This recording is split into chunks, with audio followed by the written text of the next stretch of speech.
closed session. So it's time to do our pledge. Did you think about it? Would you like to do it for us? Okay, let's go.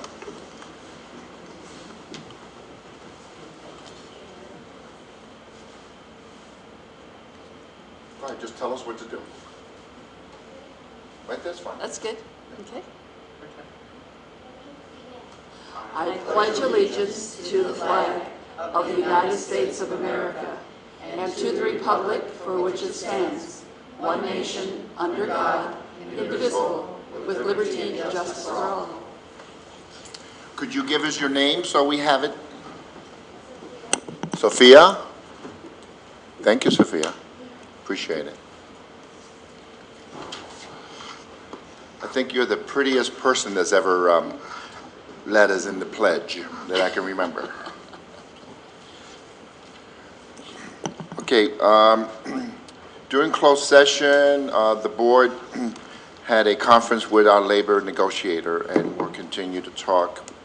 In the not too distant future, hopefully at the next board meeting, we'll be able to vote on the new contract with NTA.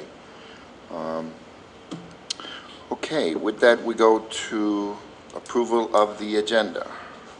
Need a motion and a second. So moved. Second. Member Crocker moves. Member Schaefer seconds. Please vote. You can go ahead. Did you not vote? Oh, okay. Just answer Before I announce the vote, I would like to welcome our student board person, Susan Lee, from Newark Memorial High School. Welcome, Susan. Okay. Okay, the motion passes 6 ayes. Announcements and upcoming events, Superintendent. Yes, thank you, President Rodriguez. We do have some guests with us, Shirley Sisk and also Sherry Higgs and Chip Kohler from the Kiwanis Club. The last few years, they have done an outing for us and other schools in the area called Stuff the Bus. And last year, many of us were able to be there. This year, I was a little sick, so I was unable to get out on that particular weekend. But people would go by the store and buy supplies for their kids or for their family, and they would buy some extra and bring it to the bus. And then the bus would be driven to the school district and the items would be distributed. Where we are is they have been separated, they have yet to be distributed. So that will be coming up very shortly, but we do have 3 members here, and Shirley, if you wouldn't mind coming to the microphone and introducing our guests from Kiwanis, and certainly on behalf of our community and our school district, we'd like to thank you for all of your work for our students in Newark Unified School District. So. Sure, that's fine. Hi there. Hi. It's a real pleasure to be here tonight, and I want to introduce one of our newest Kiwanians, and this is Sherry Higgs. And Chip Kohler is our incoming president, and I think it's good that he should talk to you about Stuff a Bus. It's a program that we really enjoy, and this, I think, was a banner year for the donations, and I think they're at least worth at least $5,000, but I'll let Chip talk on behalf of Kiwanis. Great, thank you. Welcome. Thank you very much, and thank you very much for having us here. It's a great honor to be here and to let you know that Stuff a Bus was another big successful project for us this year. We partnered with the Walmart store, as you know, and we collected 51 boxes of school supplies. Wow. And those school supplies will be distributed by the school district here for children that need it. And so it's a great honor to be able to serve the children. As you know, Kiwanis' motto is "We serve the children." And anything we can do to help children in Newark and Fremont and Union City, we try to do. Another big event we have coming up is the duck race. That's our big fundraiser that will occur next April. And we encourage the schools and the school district to participate in that as a fundraiser for each school and for classrooms and all of the schools in the Newark School District. And we can provide you more information about that. at a later date. Great. But thank you for honoring us and recognizing the hard work that we've done. We appreciate it. Thank you. Thank you.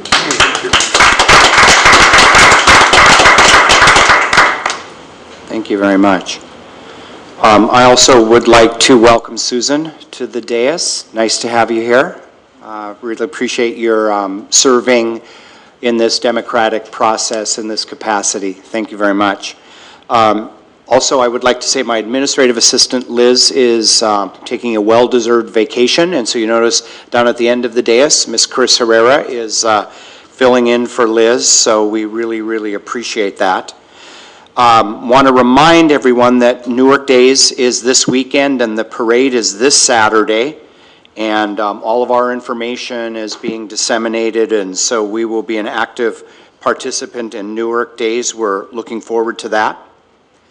Also, I want to let the board know that Mr. Marquez from the high school, Dr. Browning, and Dr. Wright from Ohlone College and I will be meeting the day after tomorrow to discuss Ohlone Connections and our ongoing relationship with Ohlone College. Also this Friday, the Alameda County Superintendents Retreat is going to be held, and so I will be here for the ribbon cutting, and then I'll be going to that retreat with the other superintendents, and I'm going to tell you where it is, and I'm going to ask the board to refrain from any comments. It's going to be held at the Oakland Zoo. So all of the superintendents from Alameda will be at the zoo on Friday, and you can let your minds wander on that one if you would like. No monkey business. No monkey business. I knew it was too good to be true.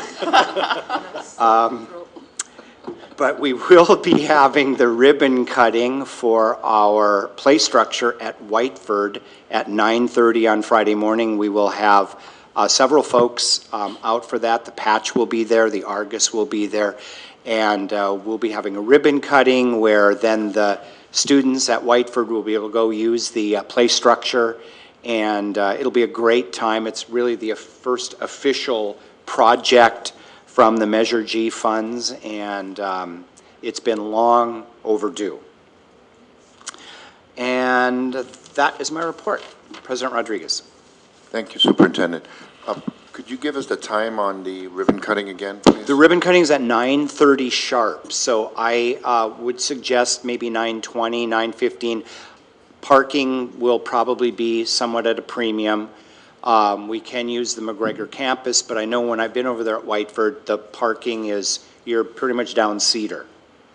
So that'll be 9:30. 9:30 a.m. 9:30 a.m. Friday. Thank you. And then you had the opportunity to go over to Lincoln School for the Teacher of the Year with our Alameda County Superintendent. Could you share that with us, please? Sure. Eileen McDonald, our representative on the Alameda County School Boards, and Sheila Jordan, the Superintendent of Alameda County, Mr. Irwin, Pam Hughes, and I went into Connie Pasurcio's classroom, and she was acknowledged as Newark's Teacher of the Year. So we brought her some flowers and a card and had the kids give her a round of applause, and both Sheila and Eileen and myself made comments to the class and to the school on Connie's behalf. So it was a great morning, and she of course downplayed it, as most of our teachers do. Kids didn't hardly even knew why we were there. They wondered if it was her birthday. So a good recipient, and it was a great morning. Thank you. Thank you. And I know that you were gone on 9/11, but I know staff had a little get-together in the morning. We did.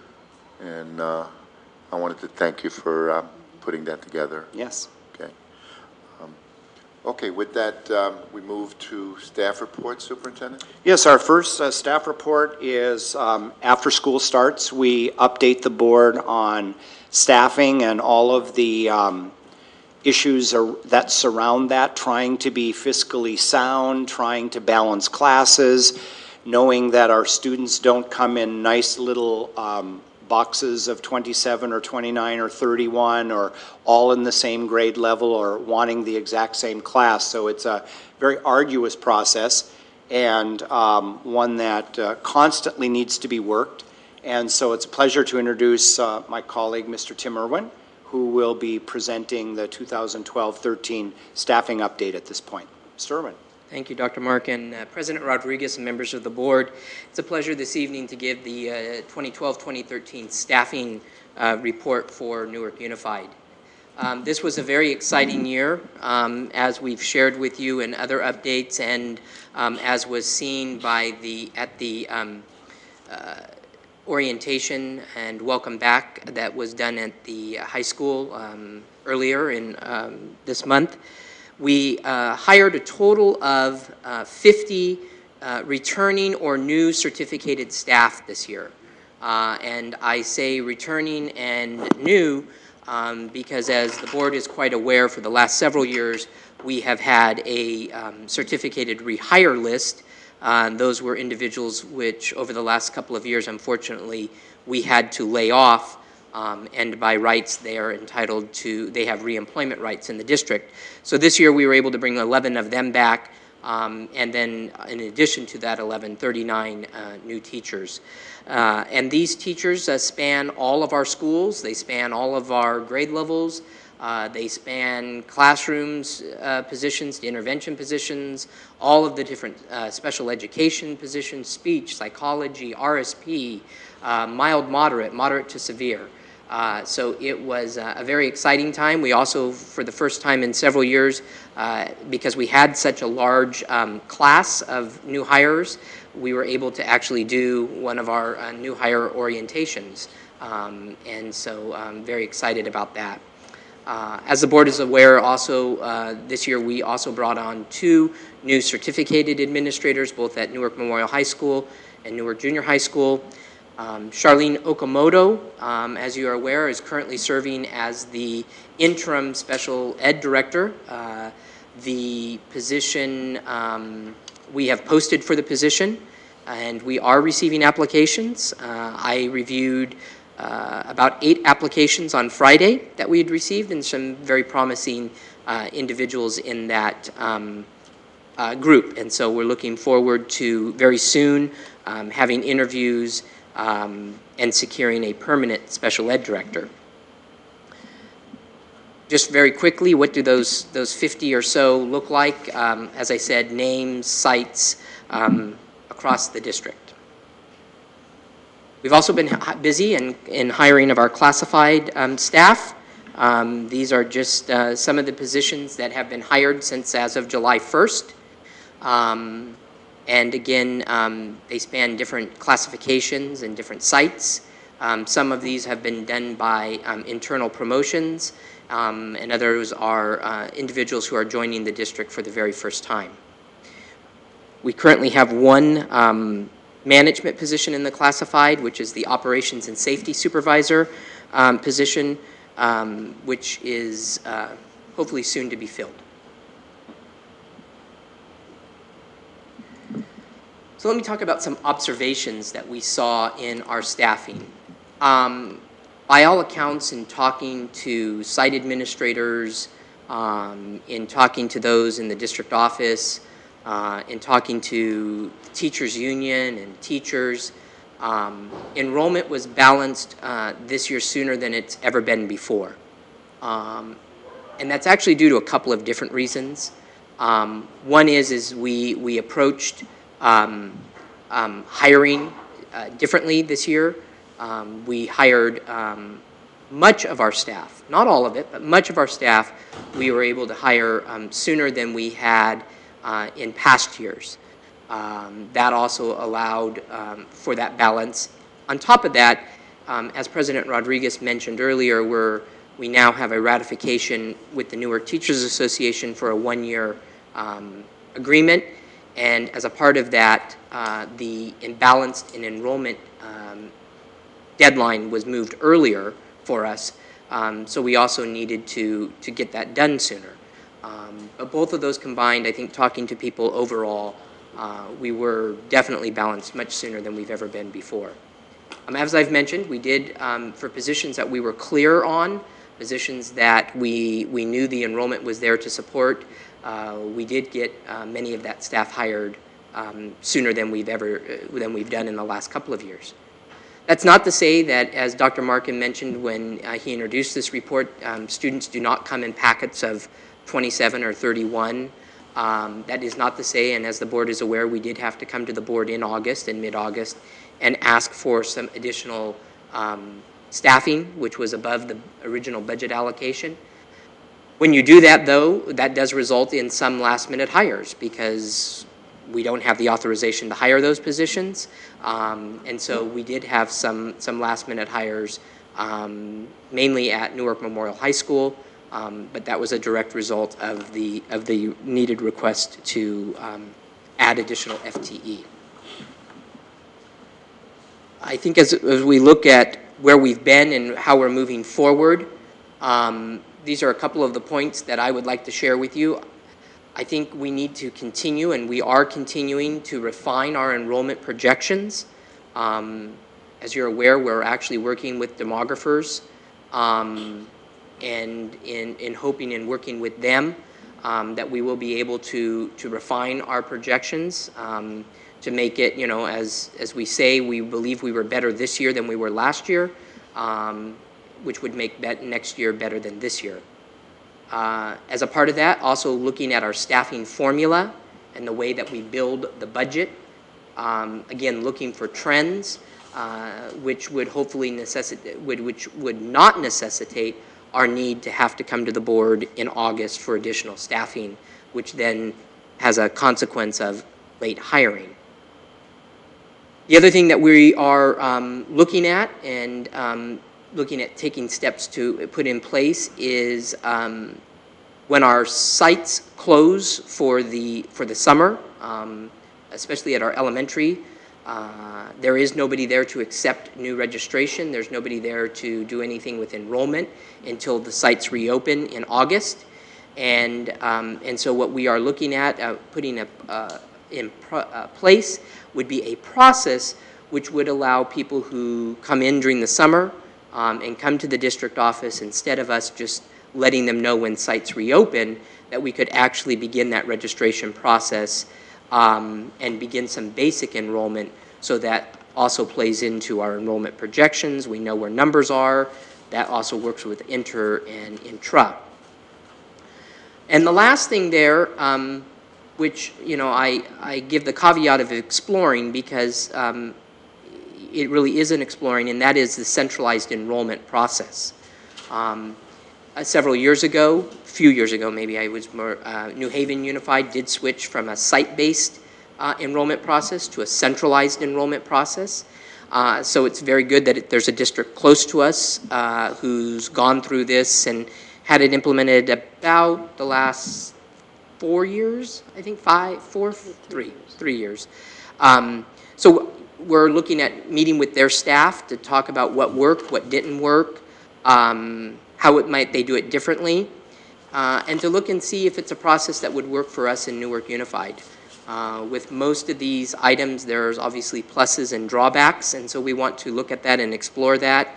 But I do believe that it's worth looking at as an option, and if it is something that we believe that it would help, we would certainly bring that to the board as a new process to help really that whole enrollment, getting kids into classes, closing classes when they get full, not, you know, cutting down on the overflow, getting intras and intras taken care of, because all of that then is connected to the staffing side of it, making sure that we have qualified staff that are hired in place.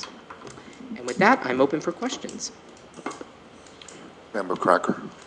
I got thinking as you were talking about centralizing the enrollment, have you thought at all about online, doing it that way? You know, we have in the sense of just in different meetings talking about the whole paperless, you know, process. One of the things in talking with another district that does offer is always with an online, it will never do totally away with the paper enrollment because of access and signatures.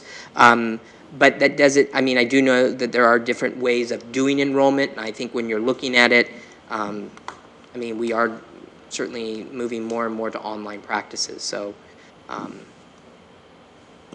yeah. Thank you.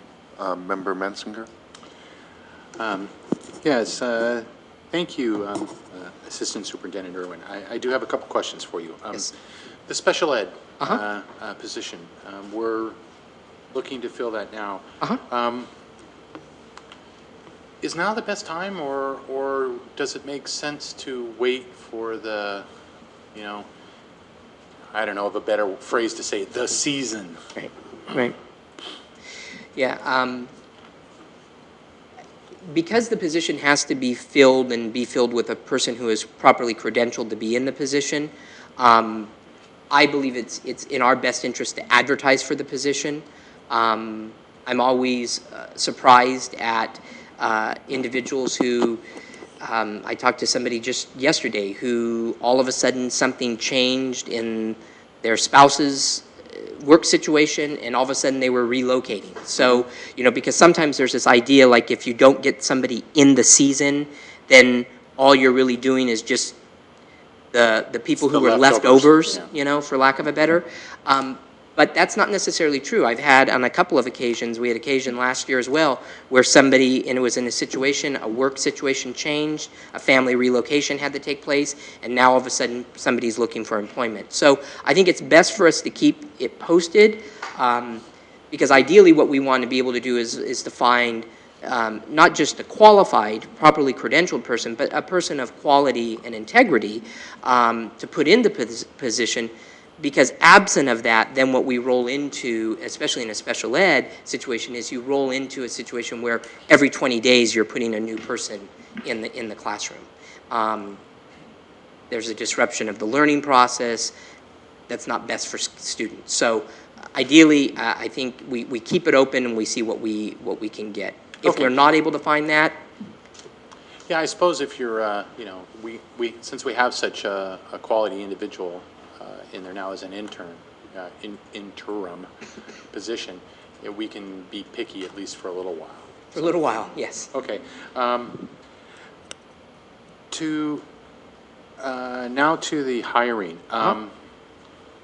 As I understand it, there's still some open positions at the high school? There are. My only hesitancy is, as I was speaking with them this afternoon, they are in the process of, and this is when we came to the board also to ask for the added allocation. Remember, we said to the board, if we did need to, based on enrollment and balances, if there did need to be section collapses, if there needed to be a reduction in FTE, we would have to take a look at that as well. So my only hesitancy is I do know that they're exploring all of those options right now. We were able, the one position that I'm aware of is the Spanish position, and it does appear that we have secured a candidate for that position. Yay. And we have a credentialed person. We're finishing the final internal workings that need to be taking, background checks and reference checks and such, but we're hoping that very soon we'll be able to secure employment for that position. Yeah, and I'm triggering this off of your off the Friday update when you said you were they're collapsing classes, and it concerns me when they start collapsing classes because it's such a disruption. It is. You know, it's not just okay, we're going to collapse this, and we only had 15 kids in this section, so we move these. It propagates across. It's like that old the movie where they have all the mouse traps in there, and they throw the one ping pong ball, and they all fire. Right. Yeah. Okay, and that's kind of the situation, and so it does concern me because again we're now at the end, getting towards the middle of the end of September, and now we're going to have another rush. So we're losing a little some instruction time and some others. So it doesn't seem to be nearly as bad this year, or maybe just everyone's not complaining, which. Oh, well, I'm sorry. I still live in Newark, right? Anyway, but it just, so is there a lot of collapsing going on? Is this because of the hiring? Is there anything? Can we hire earlier? Can we do? What can we do so we don't have to go through this again next year?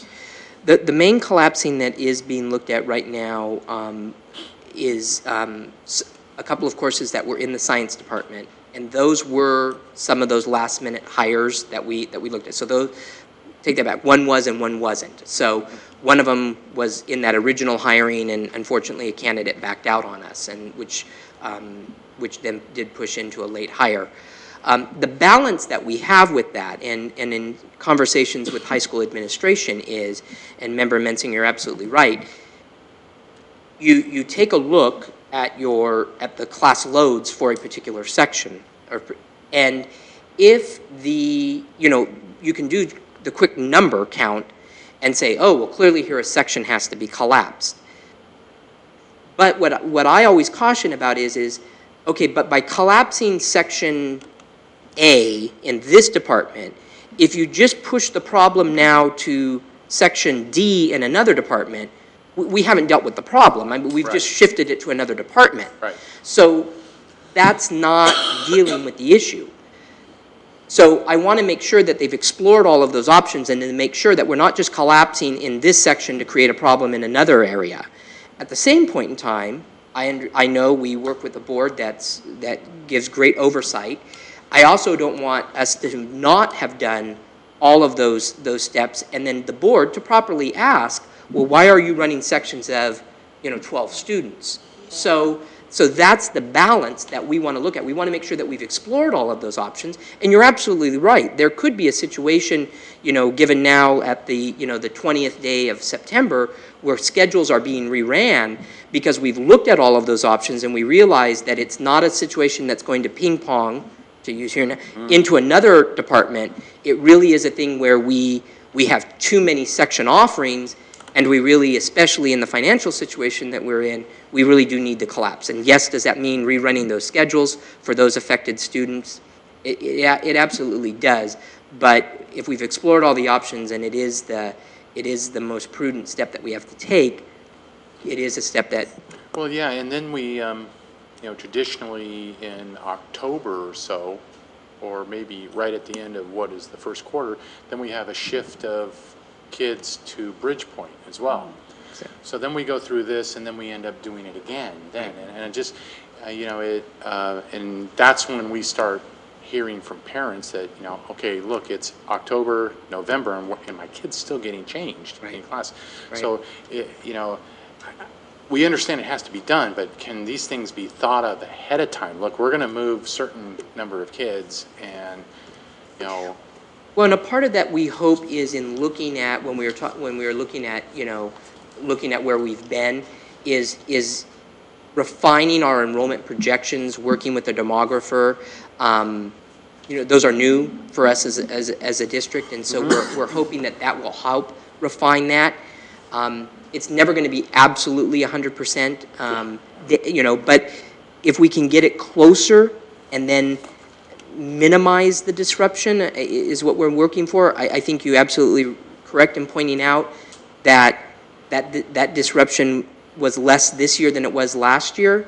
However, if any of us... That's a good thing, though. That is a good thing, but for any of us as parents who it's our child, though, we don't care about the other 1,700. I mean, it's our child who's being affected, and I've stood in that position as a parent myself in my children's school. So I understand. So will we ever minimize it completely?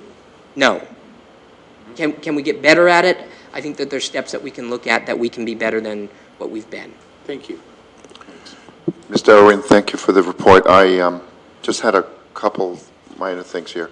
The changes this summer that's being suggested, the summer registration, that would mean that there would be registration all year long, every month of the year? Is that what would happen is when we open up registration, which is, and now I'm switching back to my pupil services hat, but I believe what we do at sometime around March, we open up the registration. That window has regularly stayed open until the sites have closed for the summer. And then what happens is we get kind of the month of July and the first part of August is kind of downtime. What we're talking about is actually by doing summer registration enrollment through the district office is that month of July and the first week or so of August would not be downtime. We could actually accept that paperwork, take a look at it. If there's still documents that are needed, we can let parents know in plenty of advance that there's documents that they still need in order to register. if everything is in a line, then we can actually do basic enrollment so that we can already start to look at, oh boy, you know, at Snow School in that 3rd grade, we're already, all the classes are already at maximum, so that we can already be telling parents at that point in time, you know what, you're going to be being, you know, enrolled in another of our schools because that school is already at capacity. Okay. I have another question, but I'll let Member Thomas go first. Well, it doesn't matter.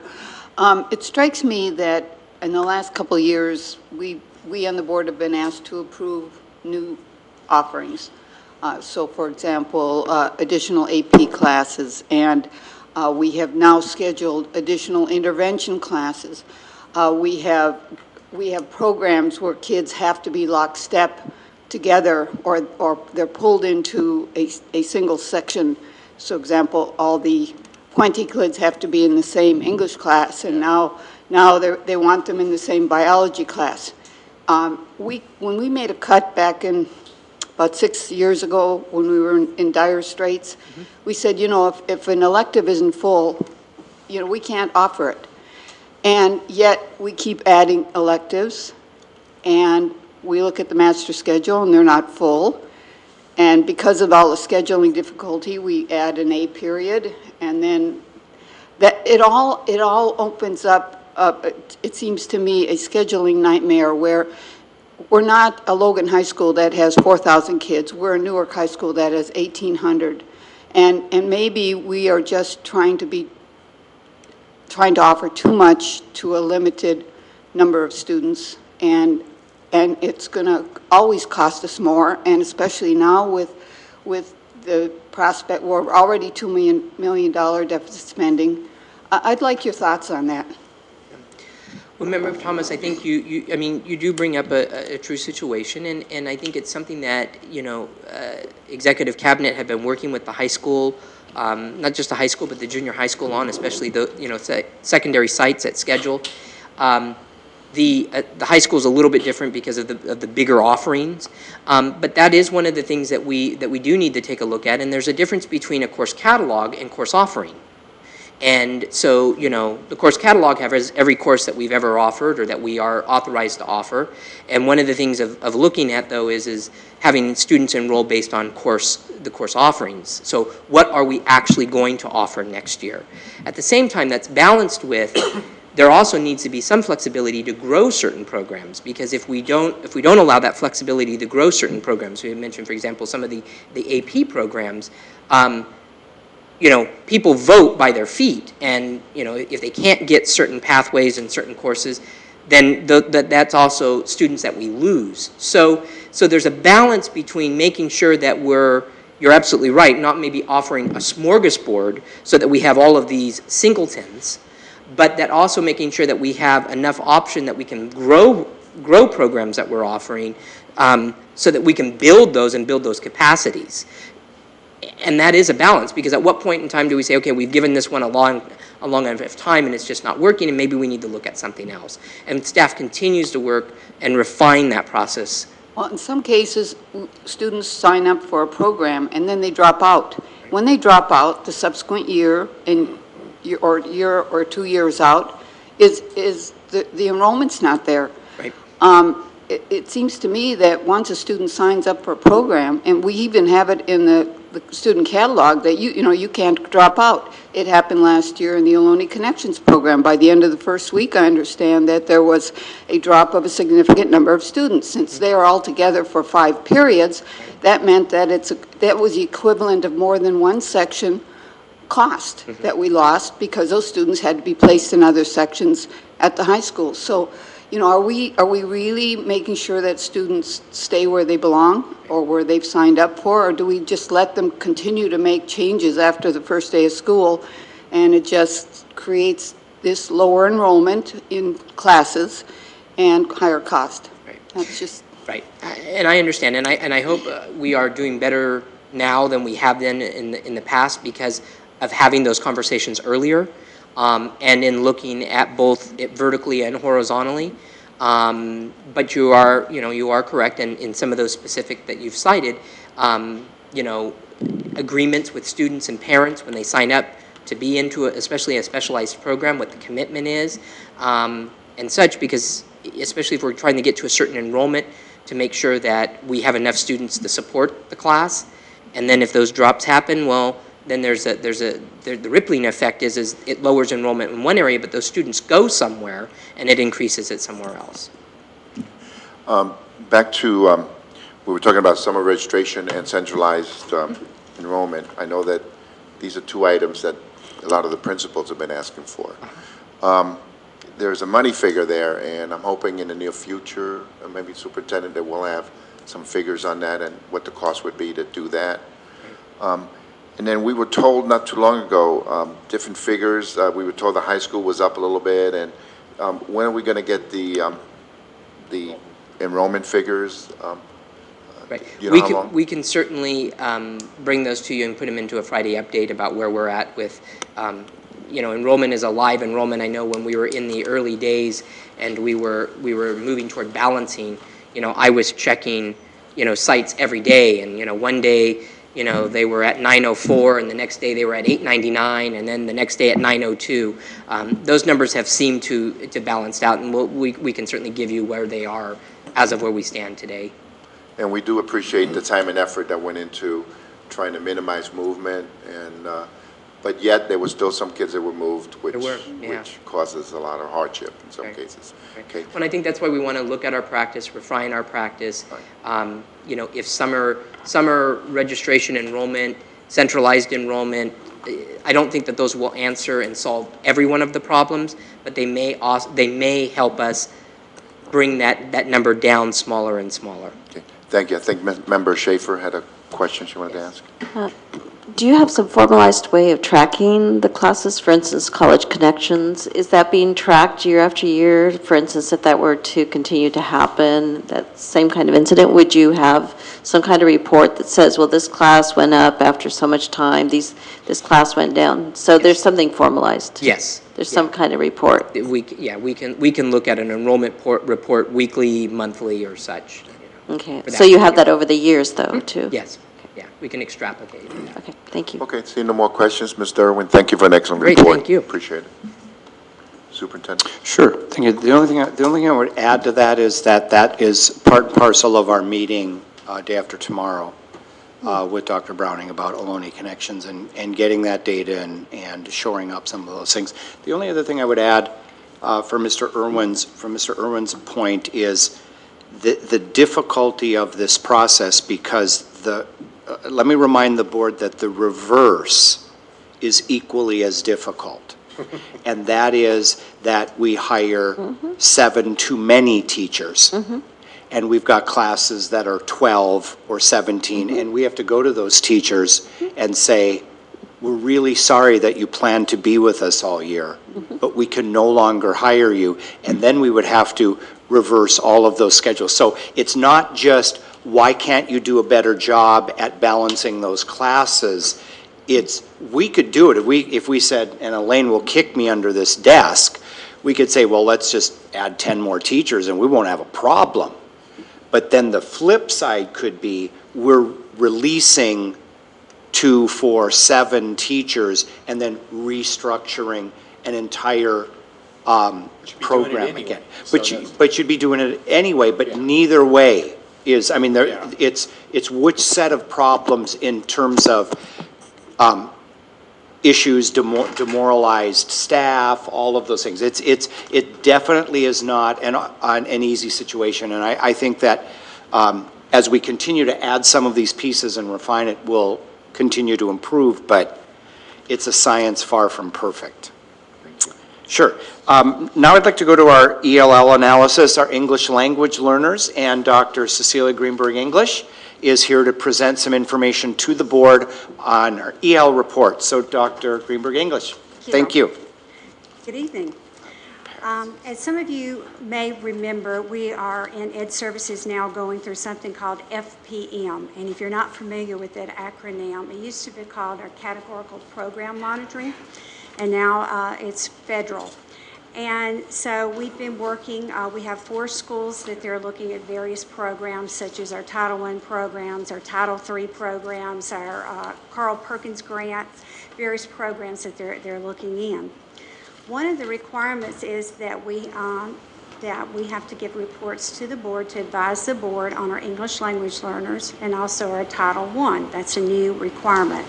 Normally, I would wait until we had every bit of our data in place. However, we have a very limited time to get it done for this year. And just remember, some of our data is coming in later this year, so it's kind of pushing us. And normally, I would not have done the English learner report and the Title I report all on the same night. But we need to have the data in, also showing that we have done this, we have completed this new requirement. Okay. So let's first of all talk about the English Learner Report. Some of the things we're going to talk about the AMAOs for the Title III, tell you what that is. We're going to talk about AYP, API, and then also some of the actions that we've planned or we've already taken to increase the academic achievement of our English language learners. So let's talk about, first of all, the AMAOs 1 through 3. So what are they? The first one is the percentage of our English language learners that are making annual progress in learning English. So are they making progress? The second one is, are they attaining a certain level? And there's 2 different cohorts. One of those that's been here for 5 years, and the other ones that have been here for more than 5 years. So there's 2 components. And then the third one, AMAO 3, is our AYP, the No Child Left Behind part for our English language learner student group. So let's look and see how we've been doing. So looking at it, the target for this past year was 56%, and this past year we received 57.5%. So we did meet the target for this past year for AMAO 1. For the next one, for the Part A, the target for those who have been here less than 5 years is 20.1. And we made 23.5%, so we met that target. We did not meet the next part of AMAO 2B. The target was 45.1. We had a proficiency level of 41%. But the way they do it with Title III is that you have to make A and B or you do not receive credit. So although we met A, and because we did not meet B, we are said to not have met AMAO 2. Then for the third one, we have a lot of our data in, but we don't have all of it. We are projecting. We have not received the official confirmation. We're very confident in much of this data here.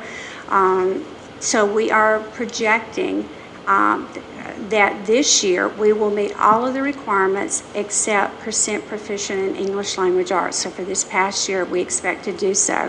If you will look in the 2010 and 11 year, we did not meet the percent proficient requirements for math and English language arts. So we have improved and have met the other requirements, or we're projecting that we are. So let's look at 2010-11, 2011-12. If you'll look at the AMAO1, again, that's making progress. You see we grew from 48.8% up to 57.2%, and a growth of 8.4 percentage points. If you'll look at 2A, we went from 21.5 to 23.5, so we had another improvement last year. B, we went from 36.8 to 41, another improvement. We didn't get as high as 45.1%, but we did have an improvement. And then if you'll look at for the AMAO3, we did not meet proficiency in ELA and math. Looks like I've got 2 colors up there.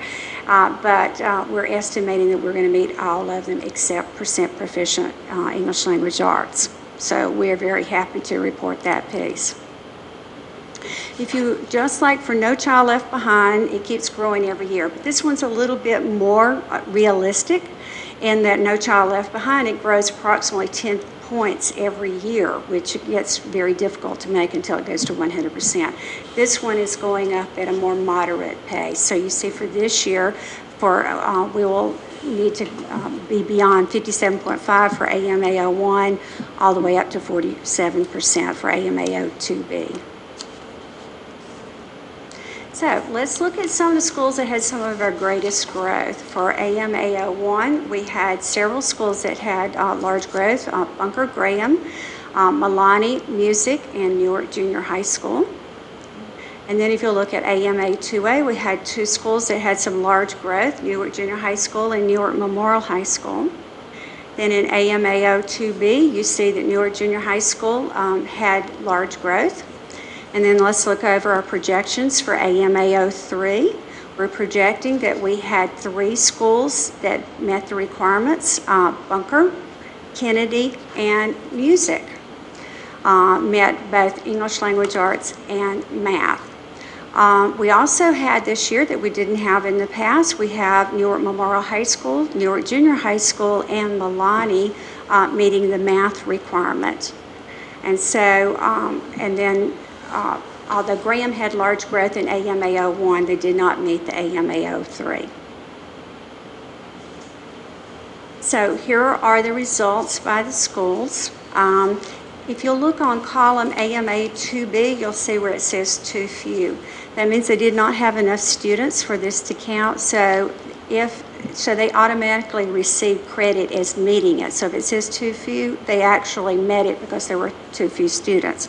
Although we don't have that luxury with the district, and they count all of those students in with the district totals. So again, we have those that met the AMAO3s here, and AMAO1s, 2, and 2Bs. This is just for your information. So now let's look at the AYP. This is the percent proficient. This is your No Child Left Behind, or the ones that they use for program improvement. So looking at English language and arts and math for our English language learners, we need to see, did we meet the proficiency requirement for ELA and math? Now, the proficiency requirements are much higher than what you see up there. However, we're given credit if we make safe harbor, which, to give a simplistic version, is taking about 10% of the students and moving them up into the proficiency level. So if we can do that, we're given credit for it.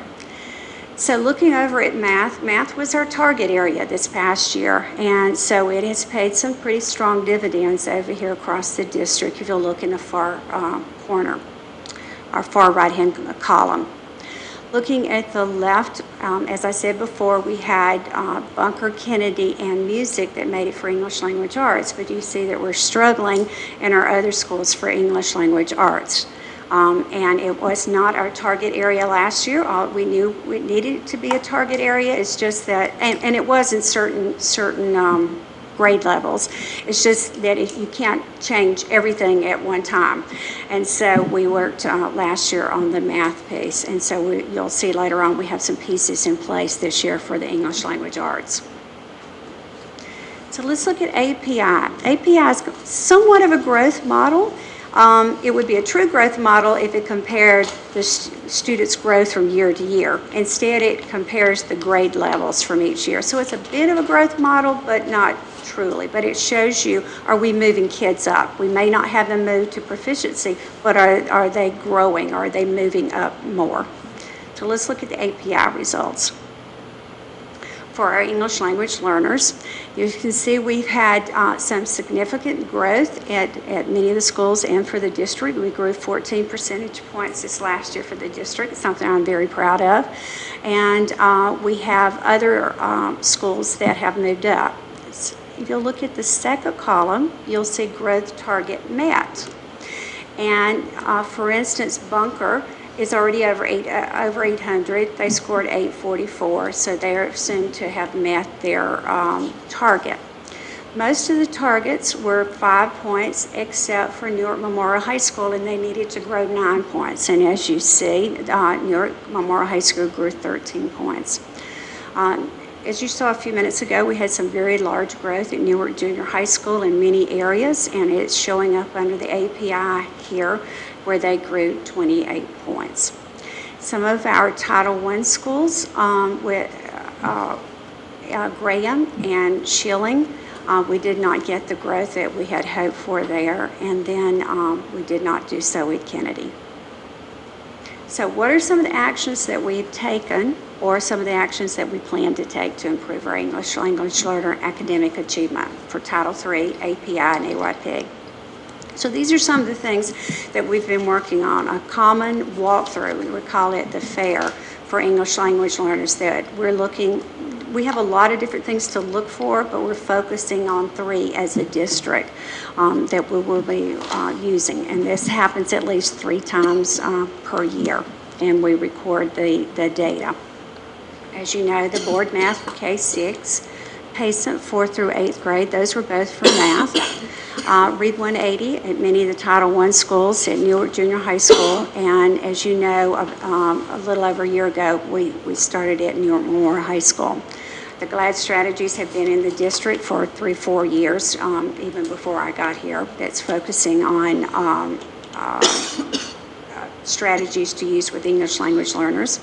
Last year, we piloted English 3D for our long-term English language learners. Those are stuck at CELT level 3, which is a huge problem in the district. We're getting them to certain levels. We're not moving them beyond that.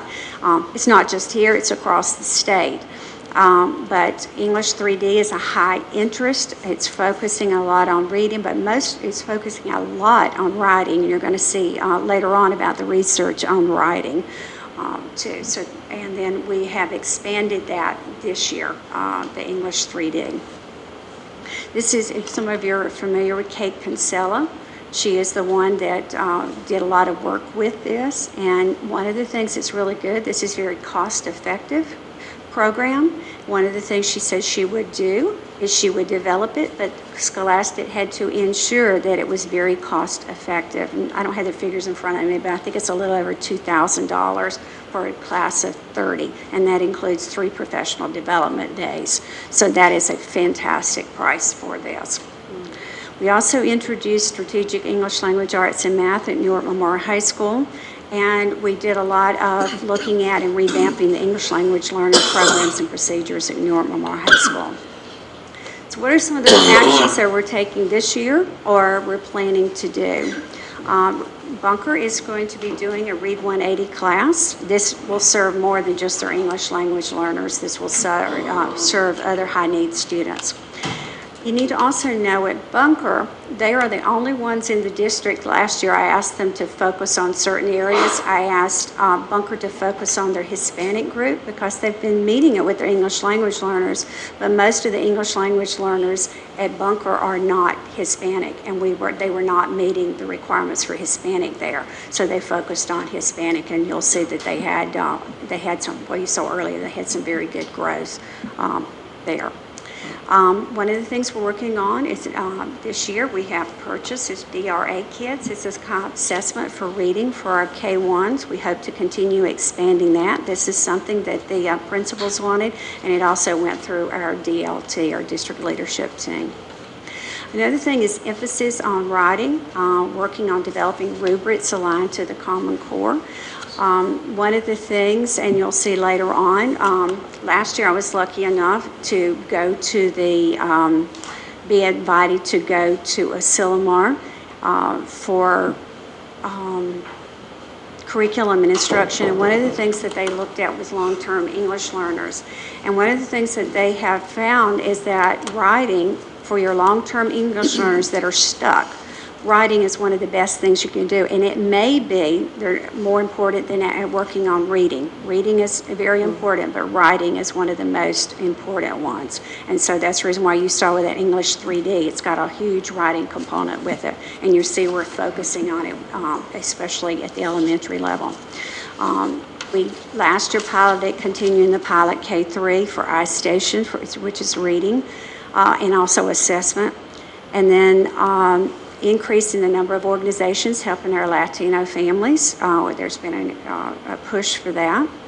And then one of the things that's coming this year that was planned by both the principals and the district leadership team, and in fact a good deal of time was spent on it today, was professional development, PD academies focused on literacy, where we're having our principals actually teaching it, and we built into our budgets to pay for the professional development for teachers after school and paying for this. So that's a big component. Also, coming up this year, as many of you know, Common Core is coming down the pipeline. We're going to have new standards, new requirements in English Language Arts, new requirements in math. And this is not something we can just say, hey, teachers, you're going to be evaluated on something else, go forth and teach. There's got to be a good deal of planning for this. So we have a total of 18 days. That doesn't mean everybody's getting 18 days, but we have 18 days planned where we're doing professional development, developing power standards, curriculum maps, looking at our curriculum to determine what the gaps are, what needs to be supplemented, looking at unit lessons, and then we'll work, this is for our English Language Arts, and then we'll go on and work later on developing assessments that are aligned with that. We also have through West Contra Costa Math Professional Development. We have 3 days set up this year for a 7th through algebra. And then we're continuing with the PACENT 2 at the junior high school. But these are focused on the professional development pieces that our teachers may need. We anticipate that they do, and some of them are familiar with this organization, and we've got some people that are very pleased and gung-ho about this. And then also another one is all school plans aligned to our LEA plan. So normally right here I would give you the recommendations, but since I have to do the Title I next, what I'll do, I have incorporated the recommendations in with the Title I piece to save some time. Any questions so far? I think Member Schaefer has a question. It is statewide. I know that the SELT scores are difficult to overcome, and it looks like you've got a lot of things planned to deal with it. One of the things that I understand is that the students just get tired of taking the test year after year. So sort of the same kind of thing we were up against when we were doing state testing at the high school specifically. People weren't taking it very seriously, because after a while they'd spelled CAT about 8 different ways, and I mean for 8 years, and so they just saw it as a lark. And I'm wondering if there's anything that's being done to kind of advance that notion that it needs to be taken seriously, that there is some, you don't have to take it again if you can pass it, because this seems to be a fairly large component in it, is the emotional component regarding having to take that silly test again. That's one of the things that we had discussed last year. We've had conversations with the counselors, because showing how we look at this data, looking at AYP data and our STAR testing scores, and this determines whether we need strategic or intensive interventions. This determines whether you're coming out of English Language Learner Program or you're advancing in it. And so more of this conversation, so they know this does count. It does count, because we're looking at this data. I understand that there's some release questions too, some strategic release questions specifically built in for SELT. So I thought that was interesting. We first got a notice a couple of days ago that they had passed the new ELD standards, but then we got a notice and said, no, it was a bit premature. They have not passed the new ELD standards yet, so I can't tell you that much. I thought we had it finalized, but not yet. Okay, thank you. Member Metzinger? Would you rather just wait till you finish your other one? Sure, because I'm going to connect them all together, so Okay, that way I'll they'll just save wait. us some time. Yeah, I'll wait and save some time. Okay. I'd rather leave early anyway. On the Title I report, this is very densely packed with data, but the reason why is you need to know what are we doing well on and what are we not doing so well on, and what are our needs, because for you to be effective board members, you need to know what those are. And so you have a lot of it. It's very densely packed in here, so I don't intend to bore you, but this is for your information you can take with you and in continuing weeks from now. So what are we talking about here? We're going to talk about the LEA plan, some of our significant populations, program improvement, some of the observations with AOIP, looking at API, looking at some of our Title III comparisons and observations, having some recommendations in here, some of the key actions that we're taking, and then under here on the review. The reason why I put the slide numbers in here is you're going to see that I'm going to make recommendations, but I've already said some of the observations somewhere else. So you're going to see this at the beginning, at the end. This is going to let you know, oh, this is where she's getting this from. I can just go back to those particular slide numbers. So let's first talk about the LEA plan with the process and the focal areas from last year. So as you know, last year, the district entered Program Improvement 3, which is the highest you can be at in a district. Once you get to Program Improvement 3, you do not advance any further. That's the highest that you may be.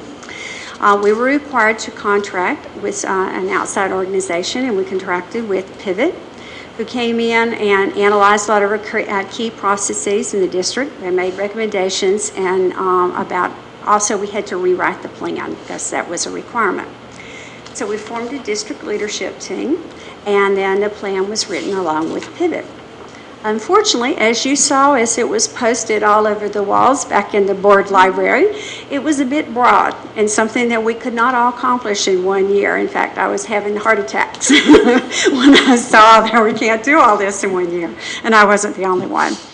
So the principals and ed services worked many weeks on fine-tuning the processes and then determining what are the key action steps we're going to take. And then we took this on to the DLT, and they vetted the process.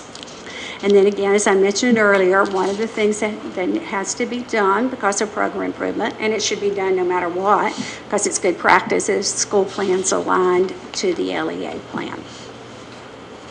So what are some of the focal areas? If you look at the very bottom part, first of all, you'll see that for 11-12, these are the areas that we focused on. We focused on special ed, our English language learners, in particular the English 3D at Newark Memorial High School and Newark Junior High School, and revamping the high school program. That wasn't all, that was just some of them. Our math, K through algebra, and then English language arts at the intensive and strategic interventions for 9th and 10, and then revamping some of the ELL program. Those are the things that we focused on this past year. And then you're going to see that I have in here these targets, and then we're going to see if some of this paid off. You'll look at the top part though. Now we have 4 main goals. English, ELA overall, math overall, and then for English language learners, math and ELA, and for special education for math and ELA. So let's talk about AYP, some of the observations, and some of our significant populations. So let's look at where we're at. As I said, we were in PI3. We estimate that we met 8 out of 9 of the indicators for math, all but African American. That is a huge increase. The prior year we only met 2 out of 9. And the stakes went up last year too. So we met more, even though the stakes went up higher, or the percentages went up higher that we're supposed to meet. Music, our PI3 school was the school that we're really focusing on last year as a district. And of course, Debbie at the school level, she was definitely focusing along with the teachers. We estimate that they actually made AYP this year. We've been doing a lot of celebrating on that one with some huge growth. And if they can make it next year, then they will be out of program improvement. So we've got high hopes for this. Graham, we anticipate that they're going to move to PI3. They did not meet their math and English language arts requirements. We're projecting Schilling will move to PI2, not making math and ELA. We're projecting that Newark Junior High School will move to PI2, even though they met their math requirements and they met all but 2 of their English language arts requirements. Because English language arts was one of the things that put them in program improvement, they will advance a year. Milani does not know how lucky Milani is. We tell LaKimber this all the time. They have not entered program improvement. One of the ways is if you, for instance, the only way you get in it is if you fail to meet one particular area. So let's say it's English language arts for those 2 years, then you will move into program improvement. So to keep from going into program improvement this past year, Milani had to make math. and they made it. So even though they didn't make it in English language arts, they made it in math, so they did not go into program improvement. Next year, they have to make it in English language arts, or they'll go into program improvement. So she's got a little shell game going here. I tease her about that. Then with Snow is not in PI. They did not make it in math and English language arts. If they don't make it in either one of those next year, they will enter program improvement. So again, you'll notice the little asterisk. I'm saying this is projected. We already have our STAR data. We have not received the final information on AOIP and API, but we're confident in the numbers that we've run that these should be very close. They were the previous year. So let's look at some of the measurements for the district. These are, if you look on the left, these are the key demographic groups that we are measured on in the district. And this changes somewhat each year depending on if a certain group, we have more students in it, we may have another group that falls in here. So I've highlighted in yellow our 3 largest groups in the district, and that is our low socioeconomic status students, our English that come from a low SES background home, our English language learners, and our Hispanic. Those are our 3 largest groups in the district. Now if you look at the far right-hand side, looking at our data for our performing, you'll look down and you'll see that, for instance, special ed is our lowest performing, English learners second lowest, and low SES is the third lowest. If you will look at the Asian and Filipino, those are our, Asian is the highest, then Filipino, and then, I don't have it on there, but then our white population is the third highest performance. If you will look, however, look at the size of our highest performing groups. That comes into play with our district, and then look at the size of our demographic groups where we're not achieving the way we want to achieve, and look at the large numbers. This is driving a lot of our program improvement, because the one thing about program improvement is if it doesn't matter if special education is only 572 and you have 2,040. If you don't make it in special education, the proficiency rate, you don't make it as a district. So as long as you've got the correct amount of students there, it doesn't matter if you have 5,000 or you have, and I don't know what it is for our district, let's say 100 students. It doesn't matter. If you don't make it in one, then you fail to meet it, the requirements. So I'm going through, I wanted you to see, because if you need to know what the populations are at Graham. So at Graham, the schools that have some of the greatest needs are the groups, our special education, our low SES, and our English language learners. And then you can also see the numbers at the school. Let me go back here. Let's see. There we go. If you'll look at the number 49, if they had had 51, that would have been considered a significant group. And in fact, the prior year, Graham had with their white population 51 students. If they'd had 2 less students last year, the prior year, not the one that just finished, they would have made AYP. So that shows you just how just a couple of students can make a difference. With Milani, theirs is the lowest performing special education, then Hispanic. Music is their English language learners, then Hispanic. Schilling, look at this huge population of English language learners at Schilling. They have the largest English language learner population for elementary schools in the district. And they also have something that the other elementary schools do not have, special education or students with disabilities. It is a significant population there, so they must also meet the requirements for special education. And the 2 bottom ones are the ones that are the lowest performing demographic groups at their schools. Snow, Same thing here. They were lucky at the beginning of the year. They had, I guess you could say it's luck. At the beginning of the year, they had 51 students, which would have made it a significant group. But by the time they did testing, they had 49, so it meant they were not a significant group. You will notice here, this is the only Title I school that has that the white population is a significant demographic group. The only elementary Title I school. So this is Newark Junior High School. You'll notice that their demographics have changed somewhat. They have the Asian population that is added in here and the white population that you did not see in the Title I elementary schools. So let's look at our ELA and math. I think I showed you the ELL. Over here at the very top, you'll see what the percentage was that we were supposed to meet, 78% for ELA, 78.2 for math. But remember that safe harbor I talked about earlier.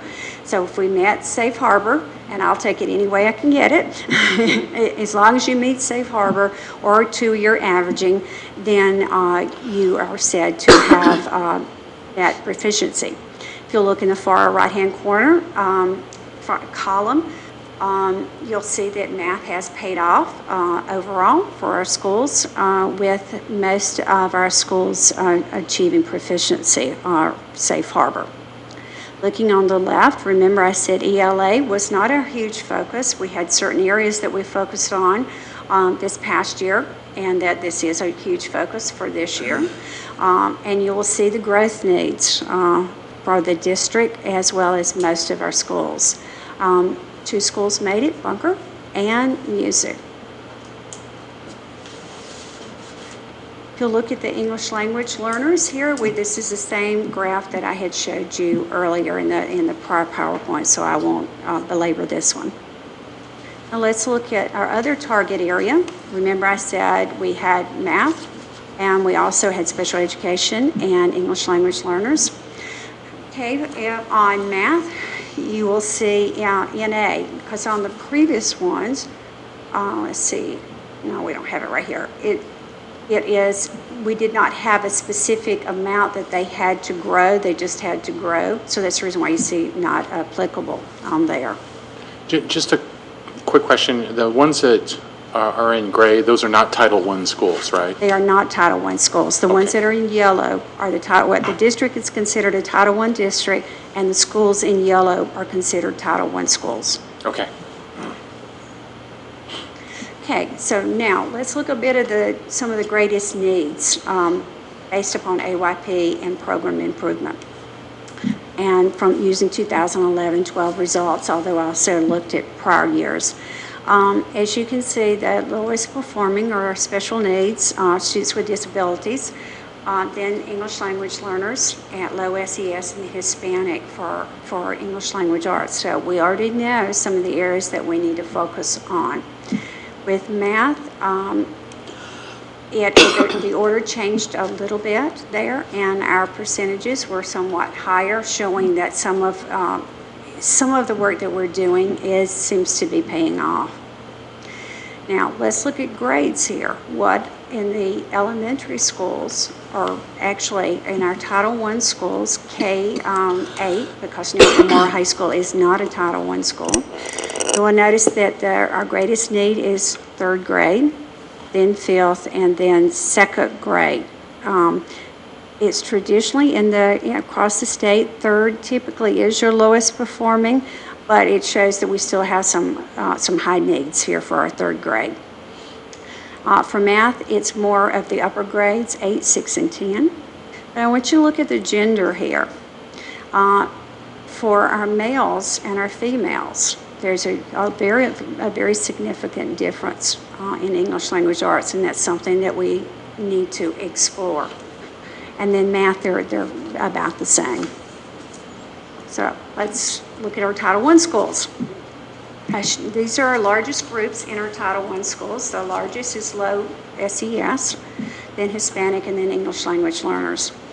We do not have a significant population of white, Filipino, and Asian, except the white population at Snow, Remember, we said our 3 highest performing groups were the 3 that I just mentioned, and they're scoring 28 to 39 percentage points higher than our English language learners and our low SES students. Now look at Newark Junior High School. Again, they have similar demographics as elementary, but then they have some additional significant demographic groups in there, although they're not very large. So, what are some of the needs in terms of AYP and PI? Well, let's look at English language arts. Only one Title I school met the AYP requirement, music, for English language arts. For math, 3 out of 6 met the requirement, Milani Music and Newark Junior High School. So as you can see, we have some needs with English language arts. We have some additional needs with math, and we want to continue growing, but we have needs with English language arts. Now, let's look at gender and looking at specific schools. At Milani, there's a big difference in English language arts, males scoring 39% versus 50% for females. Schilling, 28 versus 42, Snow, 44-65, and Newark Junior High School, 56-65. So we have a significant difference at those schools. In math, it's not as much. We have males scoring much lower at Milani and at Schilling, and then females scoring lower at music and Snow.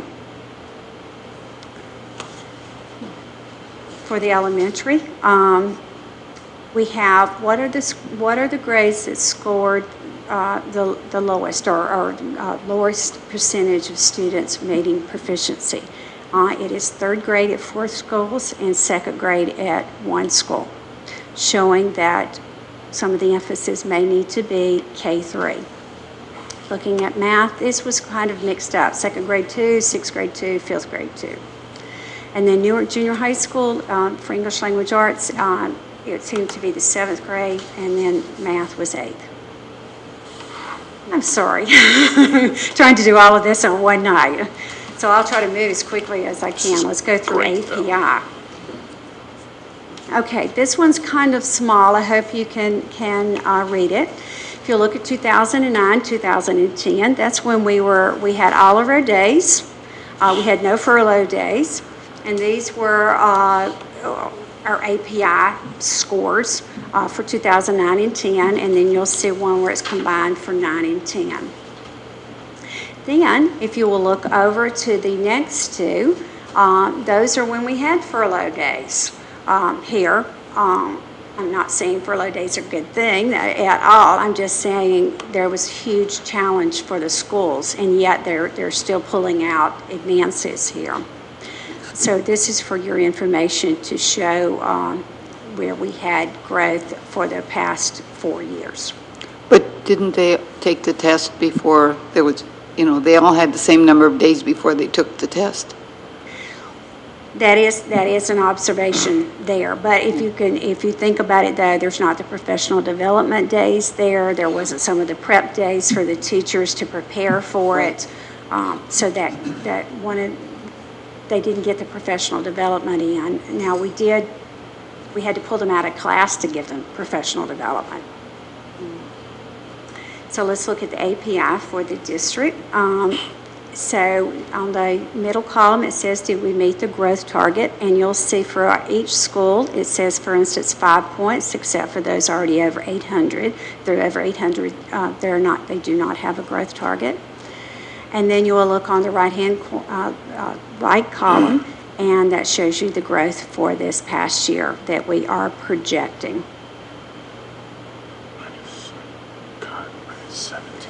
Okay, now one of our target goals was our special education. I am extremely proud of this, 32 points for special education. And that's something that has grown for the past 2 years. We've had some significant growth with our special needs students.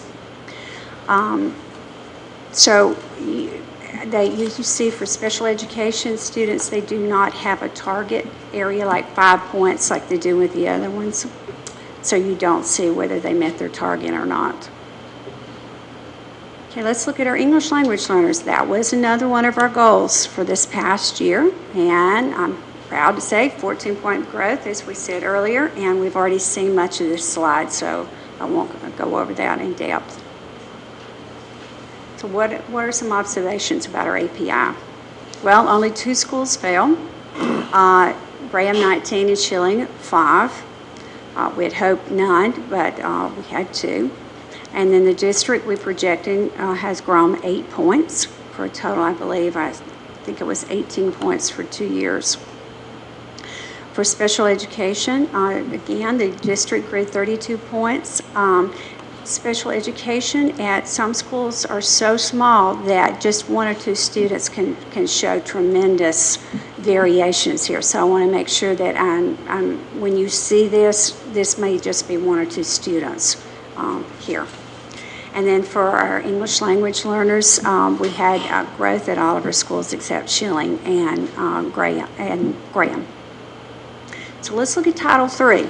We are under Title III Year 4 Plus for not meeting all the requirements for our English language learners, which means that we have to develop plans, and we are monitored, and they come in and we have to report what's happening and what we're doing, and we meet with personnel to ensure that we're doing what we should. Title III plan was submitted last year. We need to do some modifications based upon feedback from the state, and we will be working on that this year. So the Title III, you saw this earlier, so I'm not going to go into this under the Title III report. And you saw this other one earlier too. So let's do some observations. There were growth in AMAOs 1 through 3. We also had met AMAO 1 and 2A. And music met all the requirements for Lonnie and Newark Junior High School. For math, Newark Junior High School had large growth in all 4 requirements, and that's major there. As I said, Schilling has our largest population, and so they have some needs. They met it at one of the indicators. And then for AMAO 1, we have some growth needs there, although Milani was very close. We have some growth needs also at AMAO 2A for 2 of our schools. And we have some at one of our schools for AMAO 2B, some growth needs. So here are some of the recommendations based upon all of this data that you just saw. Okay, one of the is allocate resources to ensure that all students are reading at grade level by 3rd grade. I've got the proficiency levels here for Title I schools, our English language learners, and our special education. One of the things is, and you saw that we have a huge population of low SES. What they have found is through many years of research, is that most kids enter school from a low SES background at least 2 years behind their middle school counterparts, which means 1 year of growth is not enough. And then also, if they also have to learn to speak English, they have even further growth because they have other things that they need to focus upon. One of the things that I'm saying is needed is a new K-3 reading curriculum. As you notice, it's something that with our English language learners all across the board, K-3 is something that we need to grow, or we have needs. And our last adoption was 2004 and 5 school year. Of course, we have not gone through any kind of adoption process. Elaine's over there ready to croak. I'm looking at her right now with her hands over her mouth with that particular piece, but that is something that I believe is needed. And I have some of the data on why, and you saw some of the previous data earlier. Ensure that we have programs, and this is important, to keep and increase our highest performing demographic groups in the district. Remember, these are our highest performing, but they're also some of the smallest groups. So we have to ensure that we have programs to keep them here and increase the number if possible. Because we have to look at it both ways here on multiple demographic groups. Focus intensive efforts at our high-need school, especially special ed, English language learners, low SES. They have some huge challenges. You saw the population and needs at Schilling and Graham, for instance. They have some huge challenges. So here, one size fits all probably is not going to work for those particular schools there, because they have a lot greater needs in terms of resources. Look at the schools with gender issues and say, you know, what are we going to do about it? One of the things, I was very lucky when I was in Georgia. I wrote a $1.75 million grant, Reading First grant, and one of the things that we worked on was the males, because we had the same problem there, and it's something that we had some significant growth on, and it's some of my training also. I was lucky enough to go through that for several years. Focused intensive efforts, let me see, and resources at the high needs schools. For instance, for our pivot recommended to look at the materials and programs at elementary sites. Because our elementary sites differ, I'm recommending, this is just coming from me, looking at the sites with large populations of English language learners here, to look at those first, because you have great differences between one school and another in terms of the number of English language learners in a particular class. Again, I focus on ELA. You saw that earlier. Again, only 3 schools in the entire district made ELA, and only 1 out of 6 met the ELA requirements for Title I. So huge. I'm recommending focusing on English language arts. I'm not forgetting that you got to keep up with the math. If you don't have it ongoing, then you'll lose your gains. I told you about some of the things we're already planning for the power standards for this year coming up. But if you look, it's the number one thing number one recommended through Marzana, and most of you have heard the name Marzana before, is a guaranteed viable curriculum. And so that's what that addresses there. But there's 2 parts. That's the intended curriculum. Once we get all this done, that's the intended curriculum, but then we have to look at what's being implemented. So there's 2 key components here. Aligning our PD, one-shot workshops do not work. Keep moving forward with the math. At Newark Junior High School, look at ELA and math. Their lowest performing ELA, I put the subgroups in there. Those are some of the groups to look at. The demographic groups. I never say subgroups until Dave says don't say subgroups, and now I say subgroups. And then for Title III, those aforementioned efforts and recommendations, and then increase time and training in writing, as I mentioned earlier, for our long-term English language students, as well as reading. And that's the research that I was referring to earlier. So key actions. These are actions. I mentioned these in the Title III report, so I'm not going to go over those. Those are here for you to look at again. And again, I said I'd put where to find this information at, where the reason why I came up with some of these recommendations. And thank you. And have any type of questions? Dr. Greenberg, English, thank you. Superintendent, I apologize, I should have noticed this before, but the agenda says public comment 9, and in the past we've had 8:30. Did we make that change, or?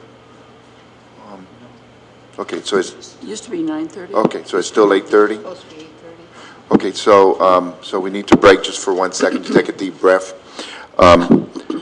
Do we have any public comments on non-agenda items? Well, it's on for 9, so why don't we just stay to the agenda since it's already approved? We do have one comment. Okay. Board, what is your, what do you want to do on this? Normally it's 8:30, and... I'd like to finish this because we already approved the agenda anyway. That's You my agree? own feeling. Member Thomas? Yeah. The person that is doing that is staying around for another one anyhow, so I don't know if it makes any difference. Is that okay? Member Schaefer? Okay. Okay, so we'll field the questions. Member Mensinger? Yeah, a lot of data. Thank you. I mean, we always ask for data, and you just gave it to us. I killed you with it. Yeah. Nicely done. Just a comment, I mean, you know, we met, oh, well, you know, I understand their projections, and you still are kind of, you know, you still have that disclaimer that, you know, things could change, but you believe they're good, but the numbers are good. But you met, as a district, we met a tremendous number of our targets, even those targets were moving. And when we say moving, I don't mean moving backwards, I mean moving, getting more difficult. So when we miss a target, and we have a new target, the new target is more difficult. So it's even that much more difficult to meet our goals and objectives, and that's fantastic. So it's a great job done. I had a number of questions on all these things, but first, there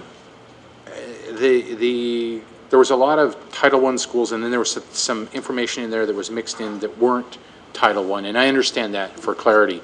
But I just wanted to get this, you know, once and for all, I mean, here at a board meeting, so we can say this, because I've been fielding this question, I don't know how many times, and I don't know why this keeps coming up. I guess it's been mentioned or something, but Newark Memorial High School is not a Title I, therefore they're not in PI status, correct? That is correct. The Okay. district is in program improvement, so they're our largest population.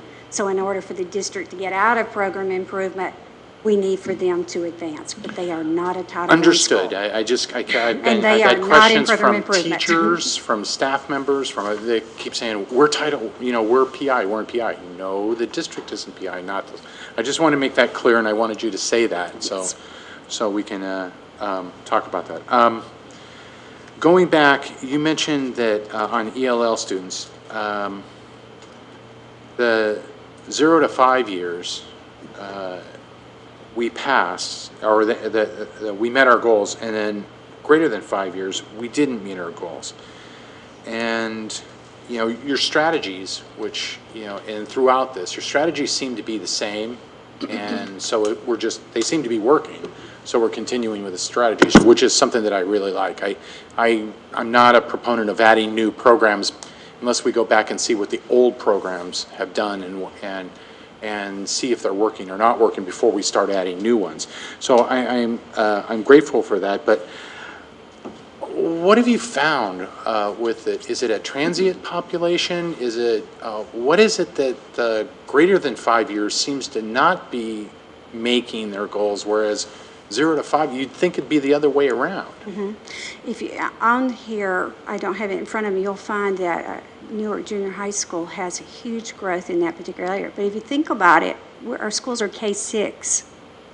And so we may not even have the students. Many of them, it said too few on some of those. So we're not expecting them to meet them in the earlier one. We are somewhat, but we're not expecting all of them. So you're talking a much smaller population at our elementary schools. Does that make sense? Yes. It's been here more than 5 years than you would see at the junior high school or at the high school. Okay, so high schools. the more, yeah, so obviously you can't have, 3 years if you yeah, okay, I get it. Okay, so it's a numbers thing. I understand that now. Thank you. You mentioned PACENT, and then you mentioned K through 8. The high school was trained in PACENT, and then they decided not to do it. But I thought they were going to go back and look at it again. Have they now just decided, their math department has decided they don't want to do it, so we're not doing it now? They're not doing it currently. However, they will be receiving 3 days of professional development training from West Contra Costa. Well, we already did that with them. We sent them through training. Yeah, they're coming, this is this year. We're having it 2 days of professional, on our PD days, and then 1 day during the year that they'll be working with West Contra Costa. Oh, okay. I guess I don't understand, because we trained them before, and then they said they would use some of the strategies, but they weren't going to implement it. And I was just wondering, are they not going to do it? If they're not, what are they going to do? One of the things in their strategic, so that they're getting data, and also for their intervention piece, for their intensive intervention, they're recommended, and it went to the DLT Renaissance Learning as to use for that. And so I just got it today, I think today or yesterday from Ela, the quotes, so that I'm able to then talk and have purchase orders with this, because it's in the LEA plan. Okay, I'll tell you what, I'll ask one more, then I'll let someone else talk for a while, and I'll come back. But you mentioned the interventions. The last couple of years, we had students that were in the intervention classes that it was based on their scores. And so those that were close were put in intervention so they could, leap to the next category. Rather than by need. Are we still doing it by score, or are we doing it by need? One of the things that I always believe in is fine-tuning a process, and you look at what's working and what's not working. And so one of the things that we did this past year is we had CST scores in there. We were lucky because we had, going into the high school, for instance, we had PACENT scores. We also had it coming in from 6th grade. We also had teacher recommendation. So we had a lot for math going in for the recommendations. So not as much moving, although I will say because of getting the scores really late, their STAR scores this year, we had to do some moving after school started, when we normally would have made it 2 or 3 weeks earlier, because our interventions were working at the junior high school, which means they met the requirements there, which is a good thing. But we did have to do some moving this year at the beginning of the year that we had hoped to eliminate as much moving around, but we didn't get our scores till really late. Well, my biggest concern was the kids who were doing well, for example, in math, and yet put in interventions because they were so close to the next range. And it's kind of gaming the system, and I understand the motive and I understand the issue. But when you come down to the kids, those kids missed out, for example, at the junior high in science and or social science, just because they were so close and they could, tick one level up with a little bit of extra help, which they may have been able to do anyway. And what I want to see is, less of that and more of the kids who aren't doing as well in those interventions, and help them, even if they don't tick up to the next level, where it's better for the students all around that we do that. One of the things with the math is that you have to compare apples to apples. And in the junior high school for 7th grade, we have pre-algebra or general math. Mm-hmm. And then for those who are at a certain level, they may move them on into algebra, but we have a huge percentage that takes it a second year in a row. So you cannot compare general math and algebra together.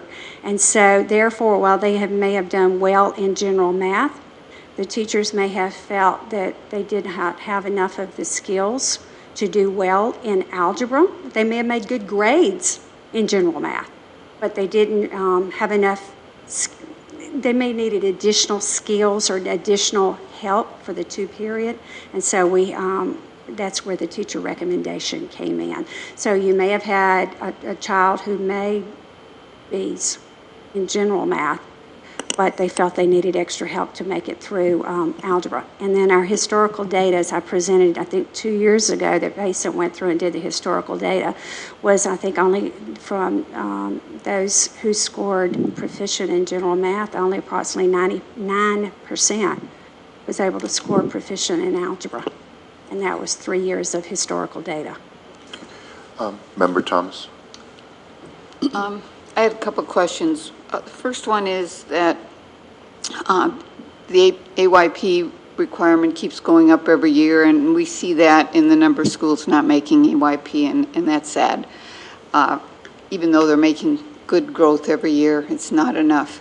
And we'll never make it by 2014, and everyone knows that. So I think some of us have to take this all in context and not be too critical. But there are rules, and one of the rules associated with program improvement is that we have to give parents the option of going to another school. Well, most of our schools are in program improvement, or, you know, I mean, how are we managing that? Is there more schools that we have to send letters home to parents and allow them to move to another school? If you do not have, for instance, with a junior high school, if you do not have to another junior high school in the district, you are not required to move them to say to another district. For instance, that's not in the requirements. If you only have one, then they don't have that option. And then in the district, we have, usually you set aside about 2 schools that'll be open for students that they're able to move to. We have not set that now. We have almost finalized, but we don't have to do that until we get our official results, and then we have to send it out within 2 weeks. So which schools do we anticipate for the first time we will have to give them the option? I need to look more carefully at the final enrollment data, because we made some projections initially, but then they ended up having more people at those schools, or we overflowed or moved kids to those schools. So I need to look at the final data there to see where we have openings. But we will probably have to do that. Well, yes. Well, that's a bummer. And I expect, though, it will not come out until sometime, we're hoping, end of September, beginning of October. So they'll be settled in the school and happy. That's what I'm thinking. You know, by that time, many people will not want to move theirs. And, you know, if you looked at LSU's music as an example, oh, and I forgot to mention this earlier, did all the schools that moved into 800 this year. We had Newark Junior High School and music. Music is our third highest performing school, elementary school, in terms of API this year. And so you can't always look at the program improvement piece. They may have got in it, and there may be little components that are keeping them in there. Next year they'll be out of it. Huge growth. Yeah, next year they'll be out of it. Which brings up my second point, and that is we only learn about our similar schools ranking toward the end of the year. And so we never get a report on it. And also, the newspaper has fallen by the wayside in terms of reporting that. But of course, I looked at it, and music scored 7, I think, which means that they are better than 3 out of 10. I mean, they are better than 7. How do I want to say that? They're at the 70th percentile. They're better than all those schools below 70th percentile. And I think Snow was even. But it was kind of disappointing because the other schools with similar schools ranking, and I think, you know, when you compare, we can't compare our schools to Fremont's with their high Asian population and everything, but we can maybe learn from schools that are similar, that are doing good work. And do we do any of that? I know at one point we talked about visiting schools, the top 10 schools in our similar schools ranking, and looking at what they're doing, you know, differently to improve their similar schools scores. Yes. For instance, before we started board math, they visited a school in Mount Diablo that was having a good deal of success. And so all of our elementary principals visited that school and stayed the entire day there, asking questions of teachers and principals and people in the district office. Also, one that's doing well with high schools and with similar population is Napa Unified. Napa Valley, I think is what it's called. But so we have sent some of our teachers there also, and then they came back with ideas, especially for our Read 180 pieces, because they're doing a phenomenal job. And in fact, for the region, they presented, they were chosen to present as one of the schools with a lot of positive things going on that were benefiting students. And we sent, I don't know, 10, 11, 12 people last year to go see those. And it wasn't just that, they had some for junior high, some for elementary, and some for high school. Oh, good. Thank you. I just had a comment. This is your first report as a chief academic officer, and which is nice. And Mr. Irwin was his first as assistant superintendent. Having both of those at the same time might be something we might reconsider next year. And I realize we were under the gun on this, but I know that the principals do a lot of cooperation, and especially the elementary school principals.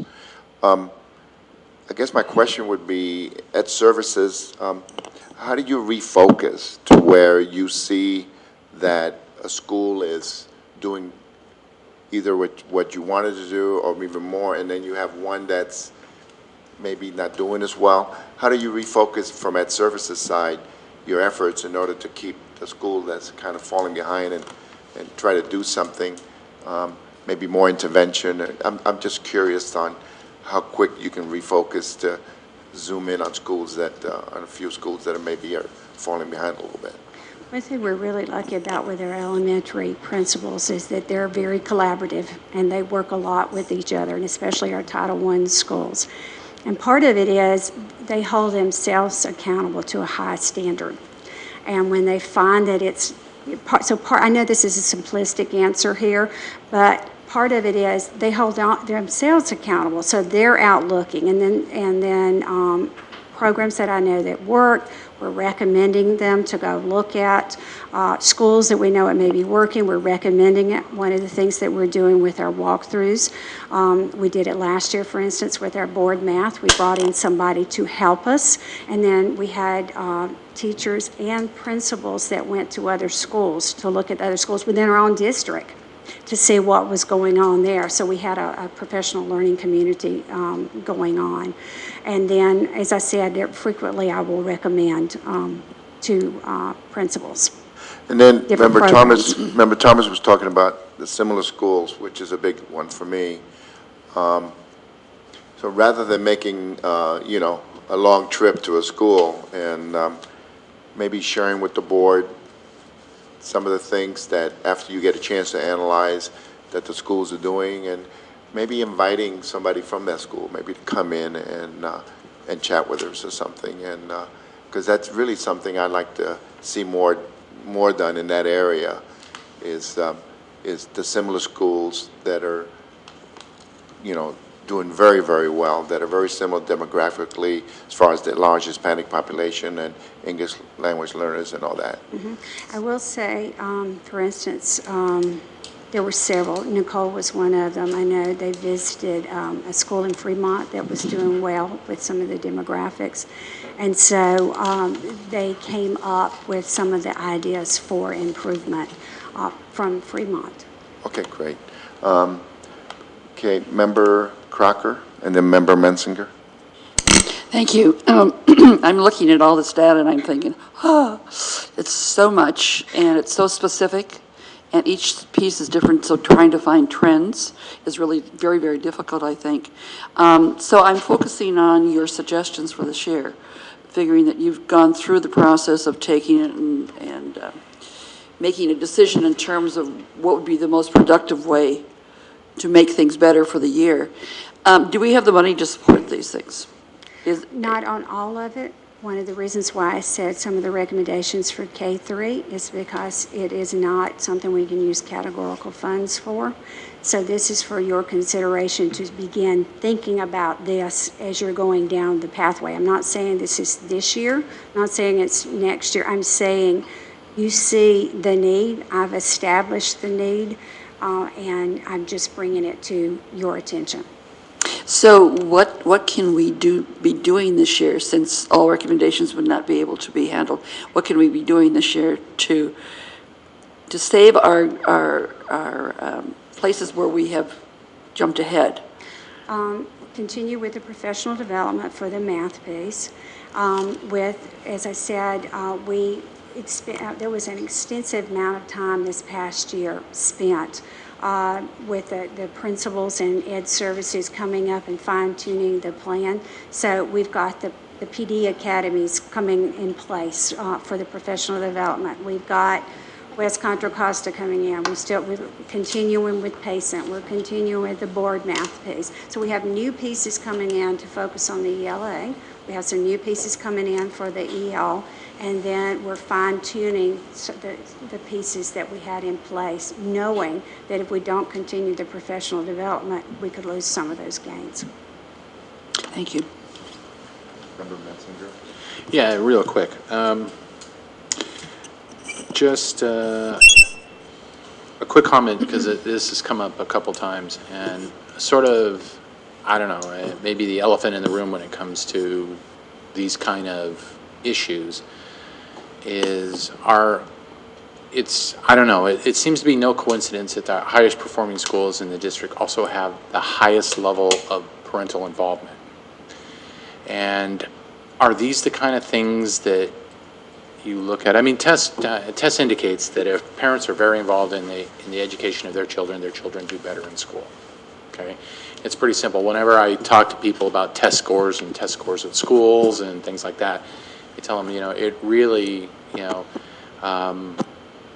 lot of it is done at home. How you handle things at home is very indicative of what your test scores will show. So, do you use these kind of things in your data mining as you go through these scores? One of the things that we talked about last year, and it's one of the requirements, is the parental involvement piece. One of the things, however, you have a huge percentage of parents involved at, for instance, at Schillings, and it's not the higher SES population. We have some there, but for the majority it isn't, but they do have huge, higher population. But the parents some have some huge challenges if they don't speak English. So one of the things that we need to look at as a district, and I'm going to give you an example from another district, and I'm saying this clearly, it's another district here. We had a school that was going into Program Improvement 5, and we had to do reorganization of a school, and we had spent all year on this. And then we met with many parent groups to go over part of the plan and get suggestions. And I can remember having, and we had multiple, we had translators going everywhere. We had a very multicultural school at that location. But we had to move it from room to room, and then we had specific questions that we addressed. And I can remember some of our parents, English language learner parents, crying, not knowing how to help the child, and not knowing, the problem is, they said, okay, if we don't work at this time and we're able to go pick up our child, we have the conversations. But, and I'm not saying this is our district, I'm saying this is a prior district, but if it's not, then we're less likely to hear about it. So I'm just tossing that particular piece out. It's not like they can easily pick up the phone or even feel comfortable doing so. So that's some of the things to look at. So it is something you guys work on too. One other thing that I wrote down is that I can tell what time it is. We're almost at 9 o'clock right now. Okay, so let me finish my question, and then we can, So the last thing is, maybe as you think things through, think outside the box. And maybe it's something you come back and have to ask the board for. Maybe it's smaller class sizes at certain schools will help them, and maybe that's something that we look at, and not just the same old run-of-the-mill or go out and, because I'm not a fan of the new program du jour, as some of our past administrations were, because they just didn't go back and see what was implemented and see how it helped. They just whip a new program on it. So maybe there's something that we can do, and as Ms. Crocker said, maybe there's costs associated with it, but maybe there's a better way that we can spend money, and if it's, again, smaller class sizes, whatever.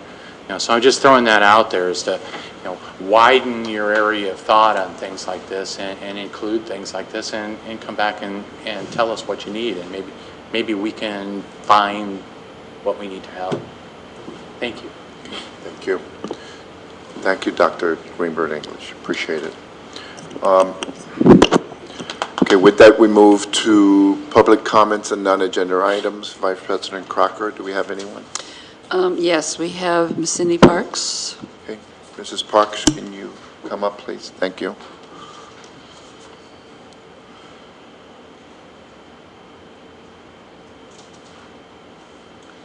That was awesome, by the way. That was a ton of data. Thank you. And thanks for advocating for not the newest and greatest programs out there that always aren't the newest and greatest programs. Because we did bring a lot of them in, and then nobody would evaluate them after they were here. And they cost money after. It seemed like initially maybe they were free because we had subsidies from various different things or grants. They'd get here, nobody evaluated, the money went away, and then you got the program. But that's not why I'm here. As I stated in my address to you 2 weeks ago, I believe that there are Newark Memorial students who are either credit deficient, not adhering to the disciplinary policies and regulations relating to student conduct, or have irregular attendance and are habitual truants. These students need to be placed at a school site that offers a variety of alternative and educational opportunities necessary for students to acquire knowledge and skill in a safe, disciplined, and supporting environment.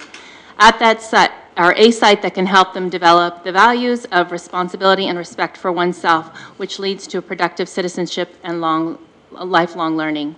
One that provides opportunities to correct academic deficiencies, improve attendance better, or improve behavior and encourage career paths. That's what the underutilized McGregor site offers. In case you're wondering, that is what prompted my request to Mr. Marquez last week. My hope is that this request would bring to light the number of credit-deficient at-risk students still enrolled at Newark Memorial. I am pleased to say that this afternoon I've received the data I requested. I would like to thank Mr. Marquez and his staff for providing that information. While I haven't had time to really analyze the data, it is quite clear 27% of the freshman class last year is currently credit deficient 10 or more units. 8% of those failed 4 or more classes. Then while I was sitting here, I went through and did some more numbers. So just to give you numbers, of the freshman class, which is 521, 140 students is what was charted on there that are credit deficient.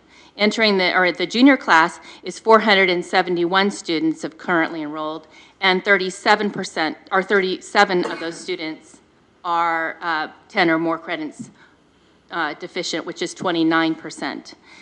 The senior class is 477 students, and 92 of those students are 10 or more credits, which is 19.28%. Of course, sophomores out there are a little further out where they have time to make it up. Those seniors and juniors, the time is fast approaching.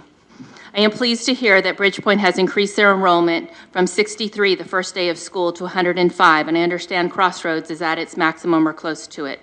I applaud the significant increase and the timelessness of the transfers as opposed to last year when the McGregor site was still receiving transferred students after Christmas break. By identifying those at-risk students, ideally prior to the first day of school, and transferring those students and letting them experience the Bridgepoint vision, which is to meet the unique personal and educational needs of each student based on the belief that every student can be successful in an academic setting, keeping students in school and encouraging all students to graduate rather than drop out. Thank you. And I hope you take a look at the report and really look at it, because now you do actually have a baseline, which I don't know that anybody has ever actually looked at this before. Appreciate it. Thank you. Mr. Rodriguez, could I just mention before we move forward, we did fail, or maybe I failed, to allow our new Newark Memorial High School student rep to give a little update on Newark Memorial High School, and I know the hour's late, and I talked to Susan, and she does have a couple things she would like to share with the board, and if now would be an okay time, apologize, Susan, that's not the way we wanted to start your first official board meeting, but now might be a good time for you to give a little update on Newark Memorial High School. Thanks, Susan. Oh, how cool. So I asked some of my peers what they wanted me to address during this meeting, and so they wanted to talk about incentives for good STAR test scores, because my math teacher and history teacher last year gave us kind of a deal that if we got a proficient or higher, he would boost our grade by 1%. And so I talked to my history teacher about it, and he said that the scores were way higher this year, and he's going to be changing a lot of grades because of that. So I guess that was helpful in getting us more motivated to do well on the STAR test, because usually a lot of my peers say that because it doesn't really count towards your grade, they don't really take it seriously. Also, like the first few weeks of school were really hectic for the counselors because a lot of the classes are like impacted, and because new classes were taken out and some or old classes were taken out that were core classes. And so a lot of that was because one class might be offered certain periods that overlap with another core class. And so a teacher might end up with 50 students in one class and 20 in another period. And so they had a lot of problems with that.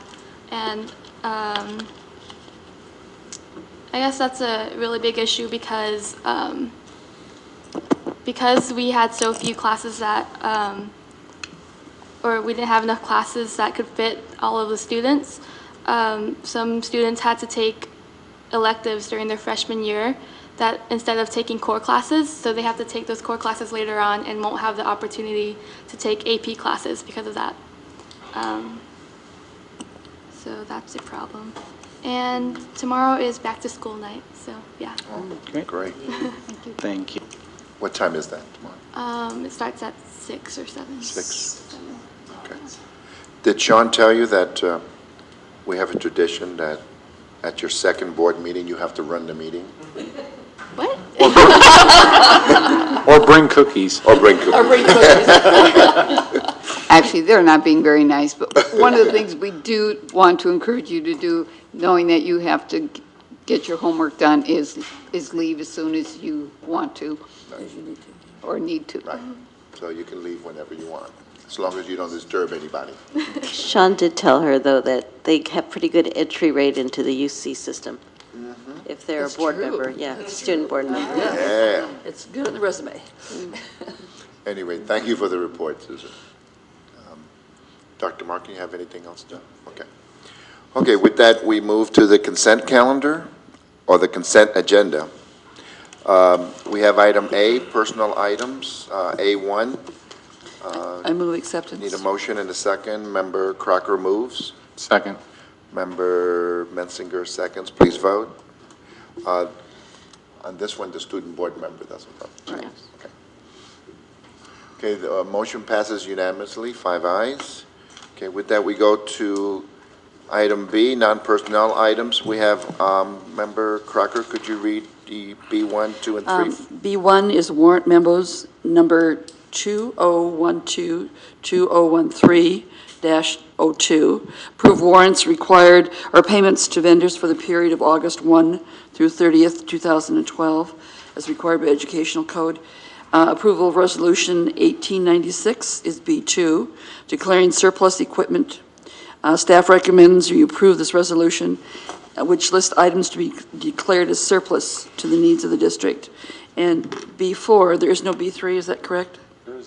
No, that, you did the same thing I did. We make copies on here. Okay. It's correct. Thank you. On B3, approval of new copier lease and maintenance agreement for the graphic arts. The staff recommends approval of the lease with Caltronics Business Systems for new equipment for the graphics art department. The purpose of this item is for the board to consider approval of the leasing of copier equipment for the graphic arts department with the Caltronics Business System. Move to approve items B1 through B3. Okay, I'd like to pull B1, please. Right, we have somebody that wants to address this on B1, so we're going to pull B1. Move to approve B2 and B3. Okay, I have a Second. motion to approve B2 and B3. I need a second. Second? Member Schaefer seconds, please vote. Student can You may vote on this. Okay, motion passes unanimously, 6 ayes. Member Crocker, B1. We have, Ms. Parks is asked to speak on this. Okay.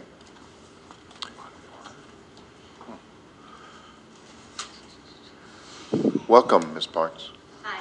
Can you approve B3 when there's no B3 on the agenda? Don't you need to approve B4? There's a B3 here. It's been corrected. Yeah, it's been corrected. So. Oh, okay. The reason I'm here to talk about the warrants is I actually flipped through all those 74 pages. Anyhow, I've done that before and brought to your attention the number of times that the alarms have gone off and what you've had to issue a check to the city of Newark. And especially with the cost concerns that you have. I know that I had gone through the binder before and looked at those and brought that. What you just approved today was over $4,000 to the city of Newark, which the city of Newark truly appreciates that, I'm sure. However, is that something that we need to take a closer, you need to take a closer look at to try and reduce that expenditure? That's just one time, 3 different checks. So I can imagine over the course of a year how much that expense can total. So just as said, thanks. Thank you. Thank you very much. Appreciate that. Elaine? Yeah. Elaine would like to speak. Elaine, would you like to speak to that? Yes, actually, those warrants to the city of Newark were for calendar year 2010 and 2011. So we are taking a look at the number of alarms. Okay. So it took us a year to pay them? It took them 2 years for them to bill us. To bill us. Oh, Maybe geez. we should have put that off for another 10 years.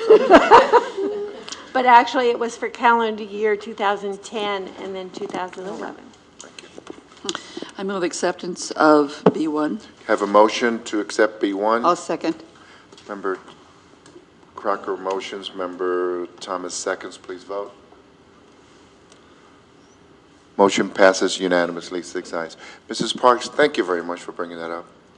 I hate giving the city of Newark any money. Okay. That was 2 years ago, though. Okay. With that, we move to board member comments on consent calendar items. We have any? Okay, seeing none. Oh, yeah, I do. Okay, sorry, Member Schaefer. I just want to, I noticed that on the copier lease agreement, I was really pleased that we piggybacked on somebody else's agreement. I think that's great. I hadn't thought about it forever for a copier or something like copier agreement, but it makes sense. Everybody needs one, and, you know, that was really swift. Yeah, thank you. Can I piggyback off your comment and say what a nice job that team in the copy center is doing and has done, and this seems to be a reasonable expenditure given the time that everything's down. Thank you. Well, and while I might as well piggyback on your piggyback on his piggyback, it just, I'm just, you know, for the past couple of years, we've tried to allow them to do revenue generation, and for whatever reason, they've been held back. And now with our new leadership in the business department, it's go get what you can, and suddenly you see all these contracts coming out, and you see all the prints back there for the city and for other folks, and revenue generation, you know, to offset some of our own costs is just outstanding.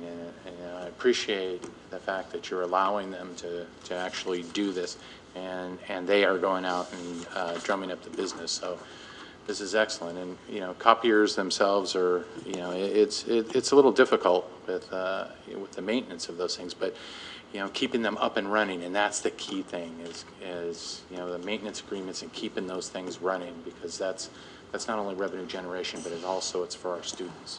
So thank you. Yeah, I too. It's just so nice to see what they're generating in that area. And with only 2 people, it's just amazing. I wanted to comment on the lease and maintenance agreement, and I talked to Dr. Markin about this. I know we've discussed this in the past, that bringing people in to fix equipment is so expensive that looking at extending warranties and would probably be a cheaper way to do that. And I know that we've discussed that in the past, and maybe that's something I can bring up in board requests or whatever. But I know we're doing that, and it's appreciated. Member Crocker, did you have something? Did you have a comment on that? Okay, Elaine, did you have a comment on that? Copiers in general in any school district is a large item for the teachers and for the staff to make them available. And over the many years I've been in school business, I piggyback to save money and time. And I also look at maintenance contracts, because the maintenance contracts can make or break a CBO according to the staff. And if the copiers are up and running, CBO's in good shape. But if they break down and they're not able to use them over 50% of the time, they do not make life pleasant. And so I try to keep the copiers going. And so my main issue when I look at a copier lease is the maintenance agreement and the reliability on the company on how they maintain their service agreements. And this company, at least in this past year that I've been here, have responded remarkable to keep our graphics up and running as much as it could with the old equipment. Right. Well, system availability is incredibly important. That's something we really need to monitor. Right. Thank you, Mrs. Nielsen.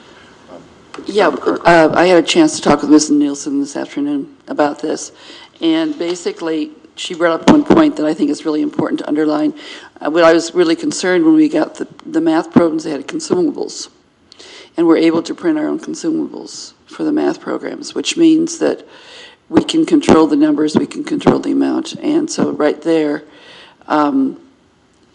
it should be a saving for us. So I think that that's a piece that should be good for the budget as well as good for the teachers themselves. As long as we're adhering to copyright. Right. No, she said that we're covered with that. Oh, okay. Yeah, we're covered with that. Normally, we have a long conversation before we vote on the item. We have one afterwards. It says board member comments on Yeah, consent calendar items. It's a new one. Yeah. Okay, any other comments? Thank you. Employee organizations, CSEA? Mary? We did get an email that due to some restructuring, NTA will not be at all our meetings, but they will be here at least once a month. I'm sure you all got that letter, that email. Welcome. Thank you. Well, what are we doing now? CSCA is focusing on the Yes on 30 and No on 32 campaigns. In fact, during our conference, we had just about every legislator, including the governor, divide our room of over 2,000 people in two, and half would yell yes on 30, and the other half would yell no on 32 at will, whenever they were pointed at. And so we kind of walked out of there knowing what we wanted to vote for and how to explain the propositions to people. So if you ever want to have an advocate for those, you've got one right here. Okay, great. We're also focusing on the latest numbers that have come in for our medical. Many of our members, in fact, all of our members, with the exception of a very small few, are going to have out-of-pocket expenses this year. And that's really a hardship on people who don't make a lot of money in the first place. In fact, we have a number of people now who are looking at having to write a check at the end of each month to the district to cover their medical expenses because they can't be covered outside. So it's a real big hardship, and we're hoping that the district remembers what a sacrifice that we've made in years past to not take COLA in order to increase our cap, and we're still not covering it without COLA now. So we're just hoping that everybody acknowledges that for us. These are really rough times right now, and the only way to really get through them is to focus on our kids and our future. And these propositions, you know, yes on 30, we've got to get that to pass. There's no doubt about it. So everybody who knows anything about it, please tell their neighbors, their friends, anybody who will listen to vote on that. Thank you. Thank you. There's no one here from NTA that wants to make a report. Anybody here from NUMA? Okay. So with that, we move to all business items A and B. Superintendent? Nothing tonight. So with that, we move to new business. Summary of donations. You already did a small presentation to the Kiwanis group. Superintendent, anything else you want to? Yeah, just very briefly, President Rodriguez, Dino's Grill donated lunch for the Snow Elementary School during their teacher workday. De La Rosa and KNN made donations that went toward the purchase of employee T-shirts for our back-to-school kickoff event that was held on August 24th. Also, Kyoko's Sushi Restaurant gave a certificate for a raffle prize, and I'd also like to mention that many of the departments and individuals in the district office, actually all of the raffle prizes were put together and paid for by them and by district, either departments and or individuals. And, excuse me, Baskin Robbins donated ice cream to the teachers and staff at Newark Junior High for their back-to-school night. So we appreciate absolutely all of those donations that helped create a really nice start to our school year. Thank you. Move to accept the summary of donations. Got a motion? Second? Second. Please vote. Okay. Motion passes unanimously. Superintendent, thank you for that. As board members, we would like to continue to encourage the school sites to share with us, you know, the individuals that are helping them in educating our kids, and then whenever available, if we can invite some of those individuals to board meetings, it would be great. Okay, thank you. Okay. Approval of bond project, Superintendent? Move to approve, approval of, oh, sorry. I'm just jumping ahead. Move to approve. Did you want to? I have a question. Okay. I have a question. Well, let's take the motion in second, and then we can. I'll second that. Okay, Member Menzinger moves, Member Thomas seconds, Member Crocker. I see that it's replacing the seats in the theater at the high school. About how many seats are going to be replaced? Do you have any kind of a number? All of them? Yeah. Oh, my, okay, thank you. I was hoping you were going to say that. Thank you. It's awesome work. You should see it. Yeah. It's really Is it done? I've seen examples of it. Good, all right. Yeah. They, when Tanya took, when Ms. Conley took Mr. Rodriguez and I for a tour, she showed us what they're doing. It's excellent. We have samples. Pardon me? We have samples in Oh, really? Okay, good. I'd like to see that. Because I go to a number of the stage one productions there, and it's always nice. You pick and choose where you sit, because some of the seats are not so comfortable, or you slide out, or whatever it might be. So it's going to be very nice as a community service as well as for our schools. That's great. In our, and thank you for the tour you arranged twice. But we didn't get a chance to go into Lincoln, but we did zoom in on the weight room at the high school. The whole. And the theater. And so it's great to have these on there right away, and it's appreciated, because those definitely needed some work. So I'm sure you'll be bringing others to us real quick. Okay. Okay, we have a motion and a second. Member Thomas? Oh, yeah. I just wanted to mention that Ms. Nielsen and I had discussed the mower. I think it's a fantastic need that we have, and I just wanted to bring up the point that we have, we no longer have an operating agreement with the city on the McGregor fields, and maybe this is a time when we can take those fields back and get a little bit of revenue, because a mower can make quick work of it, and we're already spending about, I always forget the numbers, 20,000 or 40,000 or something like that in water every year for a field that is the exclusive use of the city. So I think that would be good to talk about that.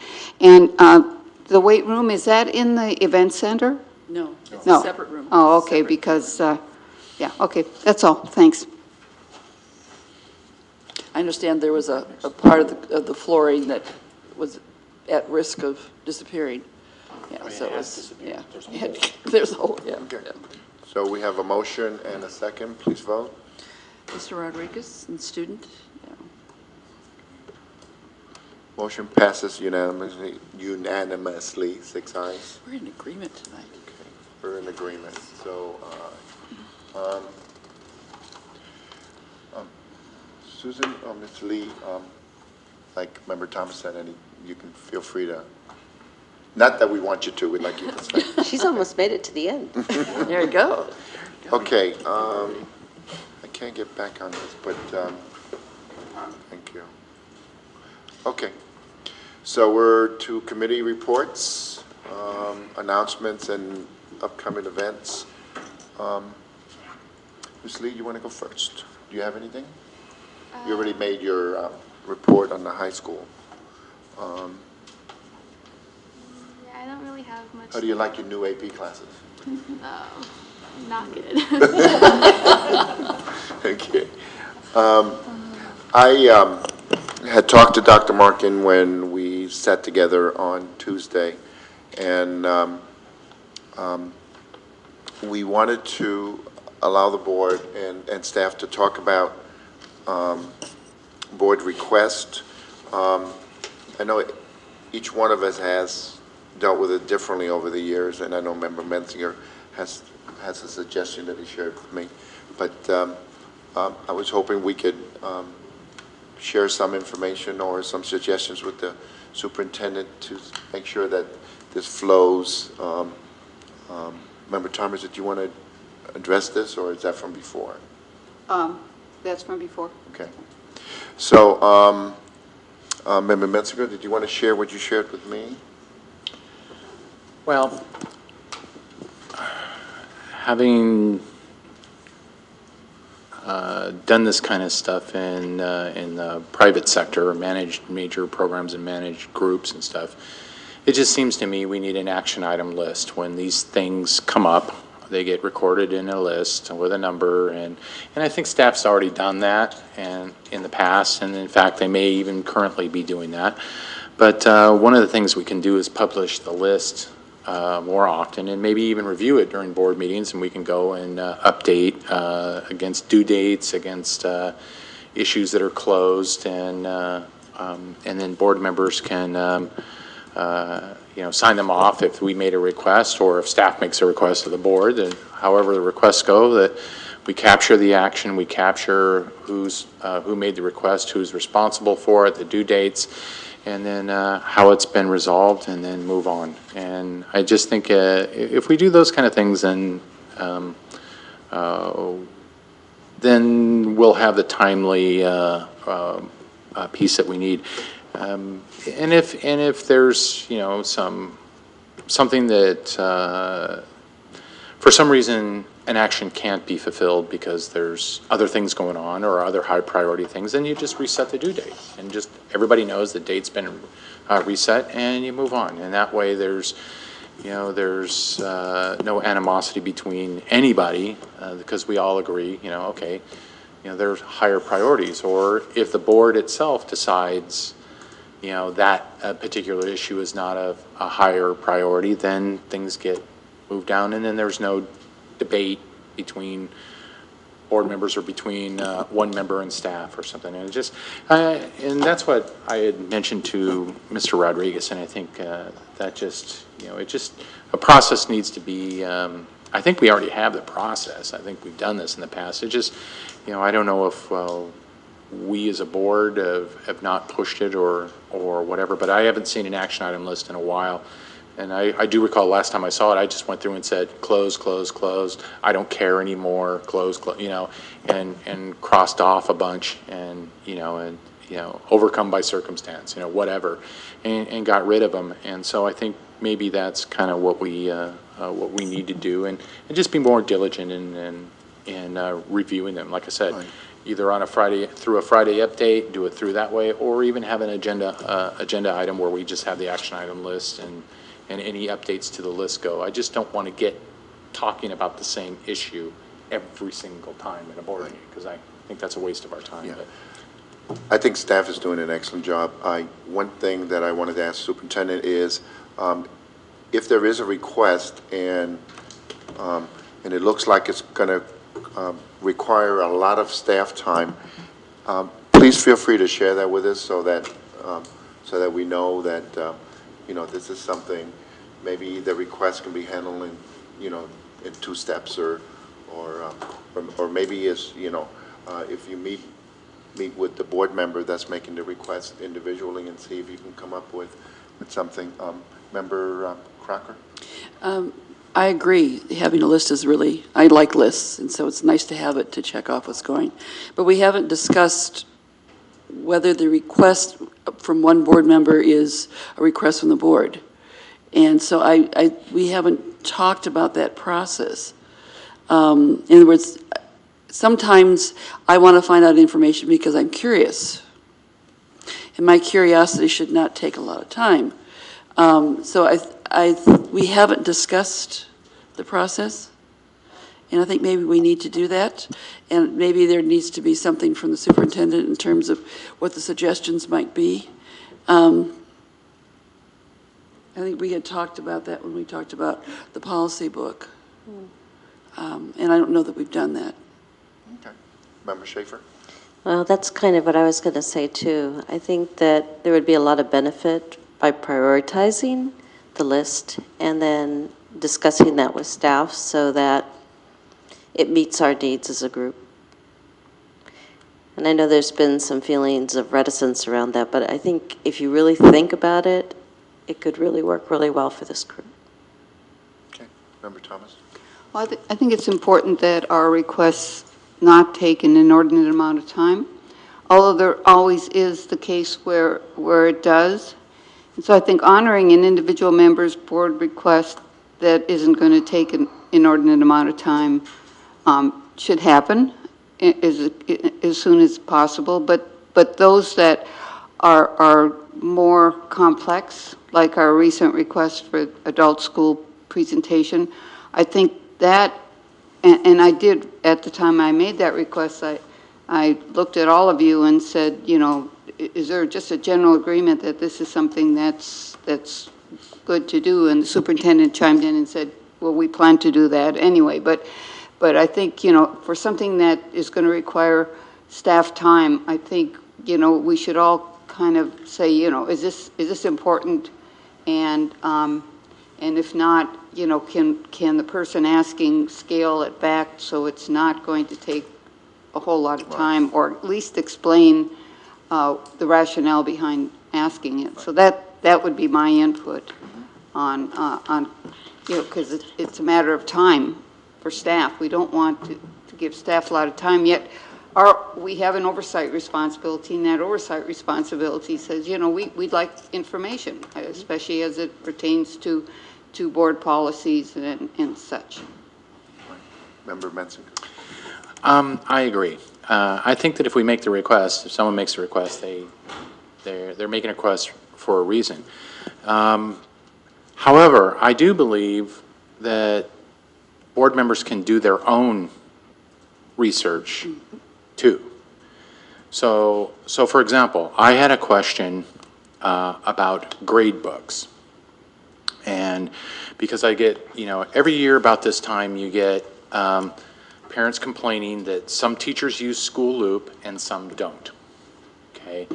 And in the past, staff has said that there was a requirement that grades be written down and in a grade book.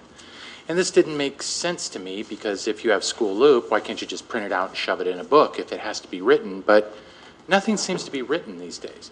So rather than go back to staff again with this, I started my own research. Couldn't find anything on the internet, so I went to CDE. Strangely enough, there are no requirements for a grade book. There are no requirements for a teacher to keep written grades or a grade book.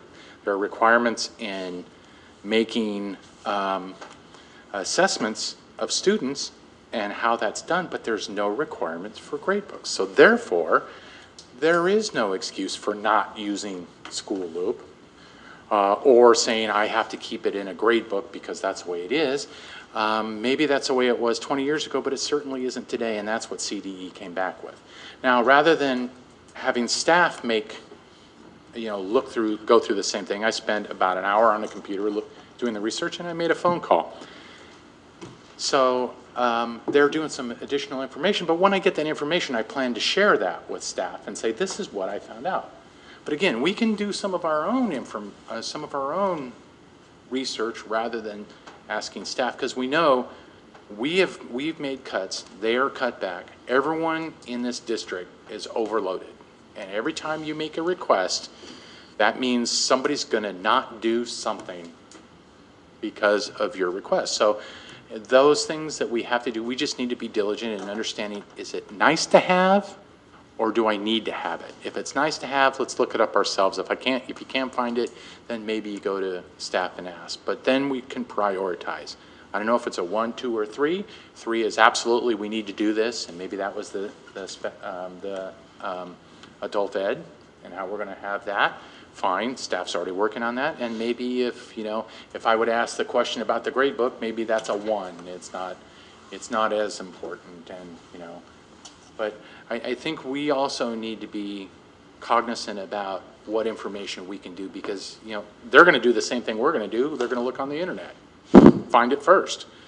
They may know where to look, so it takes them 10 minutes less than us, but you type it into Google and you start from there, and then you go. And so I just, I'm a firm believer that we need to kind of manage ourselves as well. Right. Member Crocker, you mentioned as far as discussing this, does the board want to do that as an agenda item or maybe in the form of a workshop where we talk about the process? Well, what was the point of this? Was the point to capture all of our, what we think is outstanding? Right. No, the point was basically what we just did. Oh, a process. Right. To come up with a process?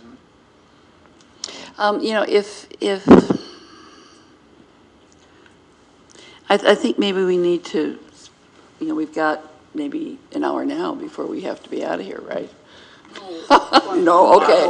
Just checking here. I see everyone's face going. But some thoughts have come up. Number one being the fact that Nancy said that she got consensus when she said something. That maybe there needs to be a time frame for it to be presented to people, or suggestions to go out and for us to think about it, rather than being hit at the meeting for it if it's a big thing. Maybe there needs to be time for staff to figure out how much time it's going to take to fulfill that question. Okay, so I'll get together with Dr. Markin and maybe come up with something as far as how we... A committee of the board might be a good one to organize it. I think it's probably... Sorry, it's probably a good place to start with some due dates, because then, and publishing either publicly or through the Friday update those request lists and crossing them off when they're done or when they're not able to be found or something like that. That makes a lot of sense. I think the other piece is that in just a very, very short time, we will be replacing a board member. And even though I know it's a board member, not members, I think the dynamic of any leadership team changes dramatically. I would suggest to the board that we think about bringing someone in to help facilitate a board workshop at some point after Mrs. Schaefer leaves and the new board member comes in and the new team is established, that will also could potentially tie in the board request piece as well with some ideas around that. But the dynamics of the team will change dramatically. Obviously, we know any team changes when one member, and when a team of 6 of us, one person changes, it will change dramatically. So that might be a way to start to reinstitute that list with due dates, publish it regularly, and then move toward, if the board was interested in some sort of a workshop as a new governance team. Right, got it. We can never replace Member Schaefer. Didn't say we could replace her, we don't have a choice. I understand. Okay, so since we're on board request, Member Schaefer, might as well just, do you have any board requests? Actually, this was something that I had shared with Dr. Markin, but then later on I realized that it was a survey that was requested by the board where I teach. And it was a survey that was put out, and I think it gave them information, and we really haven't asked for a survey to help us do our job necessarily in terms of how we reflect on the district. So I'll just pass this down. I'm sorry, it's so small. That's what I got. Other than that, I noticed that there's some cities actually joining in on a bullying kickoff, anti-bullying kickoff thing to kind of promote this whole thing around the law and how serious it's become, really, the whole bullying thing. And I noticed that Vallejo had something, San Francisco had something, and somebody shared with me the other day that Fremont had something, but apparently the district itself was responsible for it. But I think, I don't know exactly at this point what we're doing to promote all of that concept within our community, but I would be interested in knowing what we're doing. So I think it's a community orientation, and probably anything we can do to get the word out there is a good idea. Okay, great. So. Member Cochran? Of course. My throat must be dry tonight. Yeah, I've got a few requests. Number one, since we have, excuse me, a new ability to store things, I won't need my printout any more of the warrants because it will be there. But you gave a report in the past that was a shorter version. It was just one line for each one. And basically, that's the easiest one to go through for me. And then if I want to refer to something, I can refer to the more complex document. And since it's both can be online, I don't need paper for it. It's just a matter of generating that particular report. So I would appreciate that. I love the BITSA piece being separate because it's able to see what's happening there. Second thing has to do with the CSBA conference in December. I think that we save money if we start doing it now. And I plan to go. I think Gary should be encouraged to go. I don't know if anybody else, it's local. So it's just a matter of the cost of going to the conference itself. It's not staying overnight, that kind of thing. So. I'm sorry, where is it? It's in San Francisco Okay. someplace. Yeah, it's local. They have a new member, I think, the day before. They have a new member, right, and they have a president's thing. And also we have never taken our student rep, and I think that we should take them. I think that a number of the districts do it, and it's sort of a good training for them, and it's a way of sort of paying them back for the labor that they do coming and giving us the students' perspective. So I would like to see as many people as wanted to go be able to go. So that we need to look into and see what the dates are, and when we can save money, and when, what the closing date is on that. Okay. And then the third thing is that the information that Cindy Parks got from the high school, I'd like to see. I don't remember getting that, so if we can be CC'd that, I'm not sure, was it from Mr. Marquez? Okay, so I guess from Mr. Marquez, whatever information. You happen to have it right there, okay. Do you want us to report on our committees? No, let's just do the okay, board. that's fine. Then that's my request. Member Metzen? No request for me. Member Thomas? A couple things. Board policies, we haven't seen any to update for a while. Just wondering about that. And then a while back I had asked for, it's a one sheet that our insurance carrier firm provides, a one-page report that we've had in the past that talks about, it's both historical and current on legal action that they're taking. That would have to be in a confidential document, but if we could be, if that could be shared. We need to get on a rhythm with that. Yeah, I think it'd be good to get on a rhythm. Same thing with the other reports that we've always gotten, the inter-district transfer report, the overtime report, those kind of things, just to be able to get those on a set schedule would be good. Okay, I just had a couple. Dr. Markin, there was an email between you and Member Thomas about a prior request on department chairs. When you do that, if you can just add my roles and responsibilities to that, if you don't mind. There was, we talked earlier, Mr. Irwin was talking about movement and the fact that we didn't have too much of it, especially in the elementary school grades. But there was one situation, we got a letter on it and an email, and then the student was moved from Kennedy to Graham, and I was hoping when Dr. Markin has time that he can share with us the particulars there.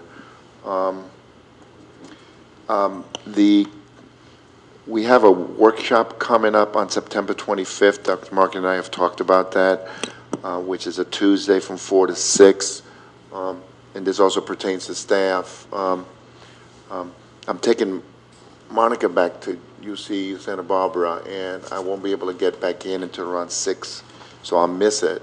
I was wondering if it's possible to either move it back, which might be difficult for staff, or maybe if everybody agrees to make it the next day, which is the 26th, which is a Wednesday, and keep it at 4 to 6, which makes it easier for staff.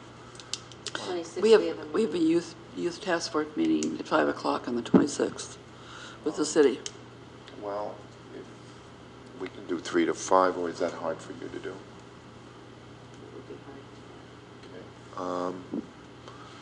Okay.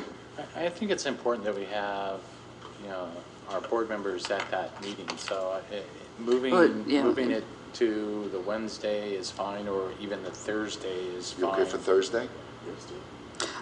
Thursday, if I have to, I can do it, but I prefer.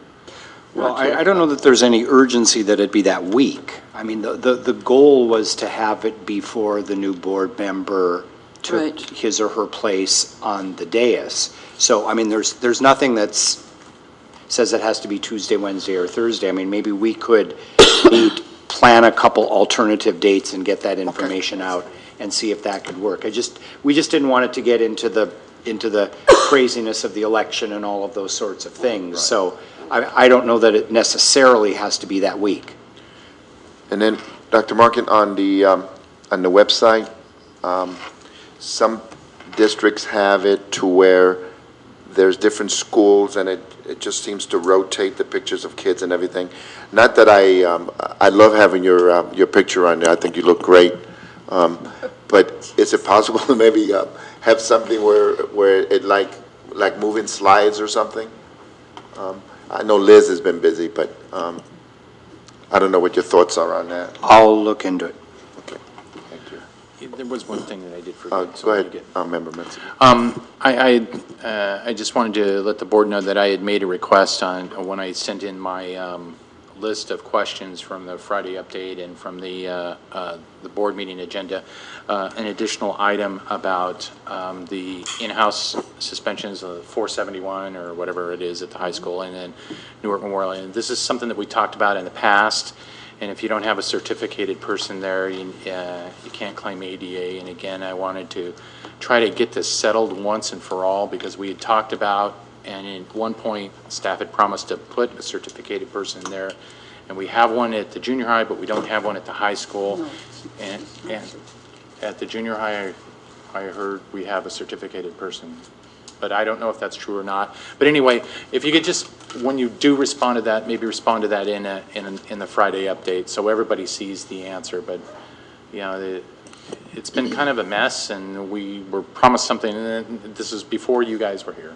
So this goes back a couple of years, but let's figure this out one way or another. If we're giving up ADA, fine. If we're giving up ADA,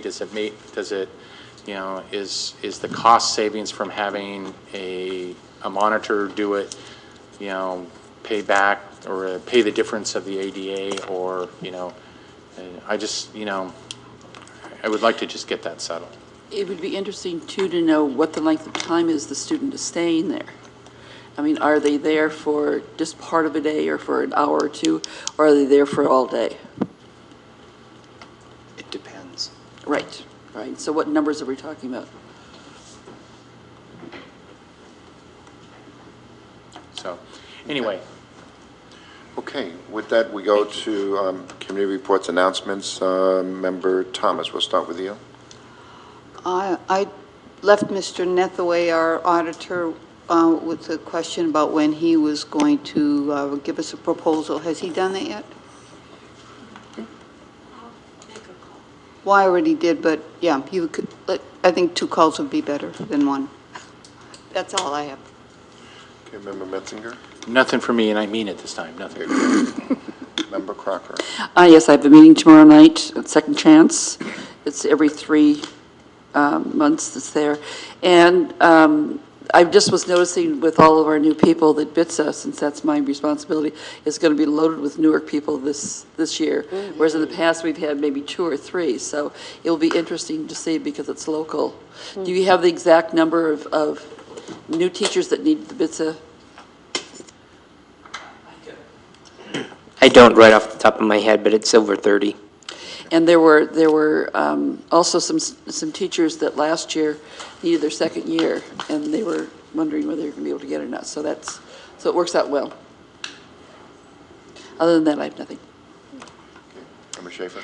Ms. Thomas will be going in my stead to the ROP meeting, and we have a City Schools Youth Task Force with Ms. Crocker next week. Right.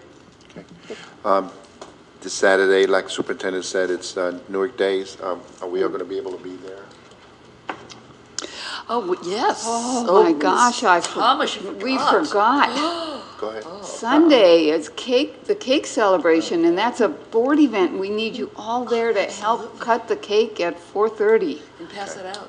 Yeah, and pass it up. 4 o'clock? I think so. It has been in the past. I'll get back to you on the time, but would you all please come and help?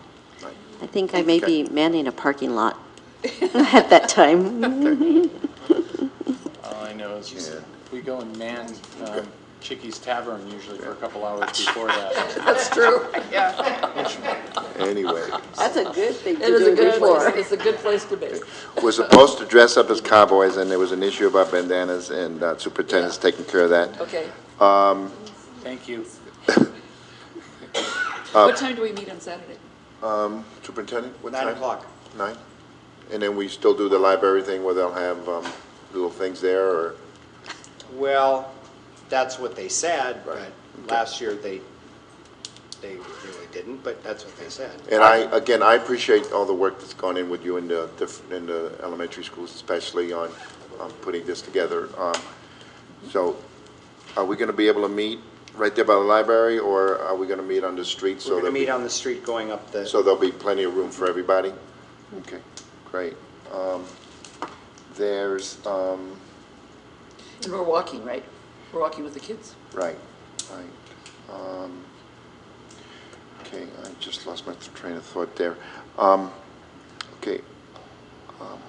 Avanzando is having an event in October. You've got the email welcome to Newark to our new administrators, Mr. Morales. I'd like you guys to have Terry, your thoughts and prayers. Terry Alderetti,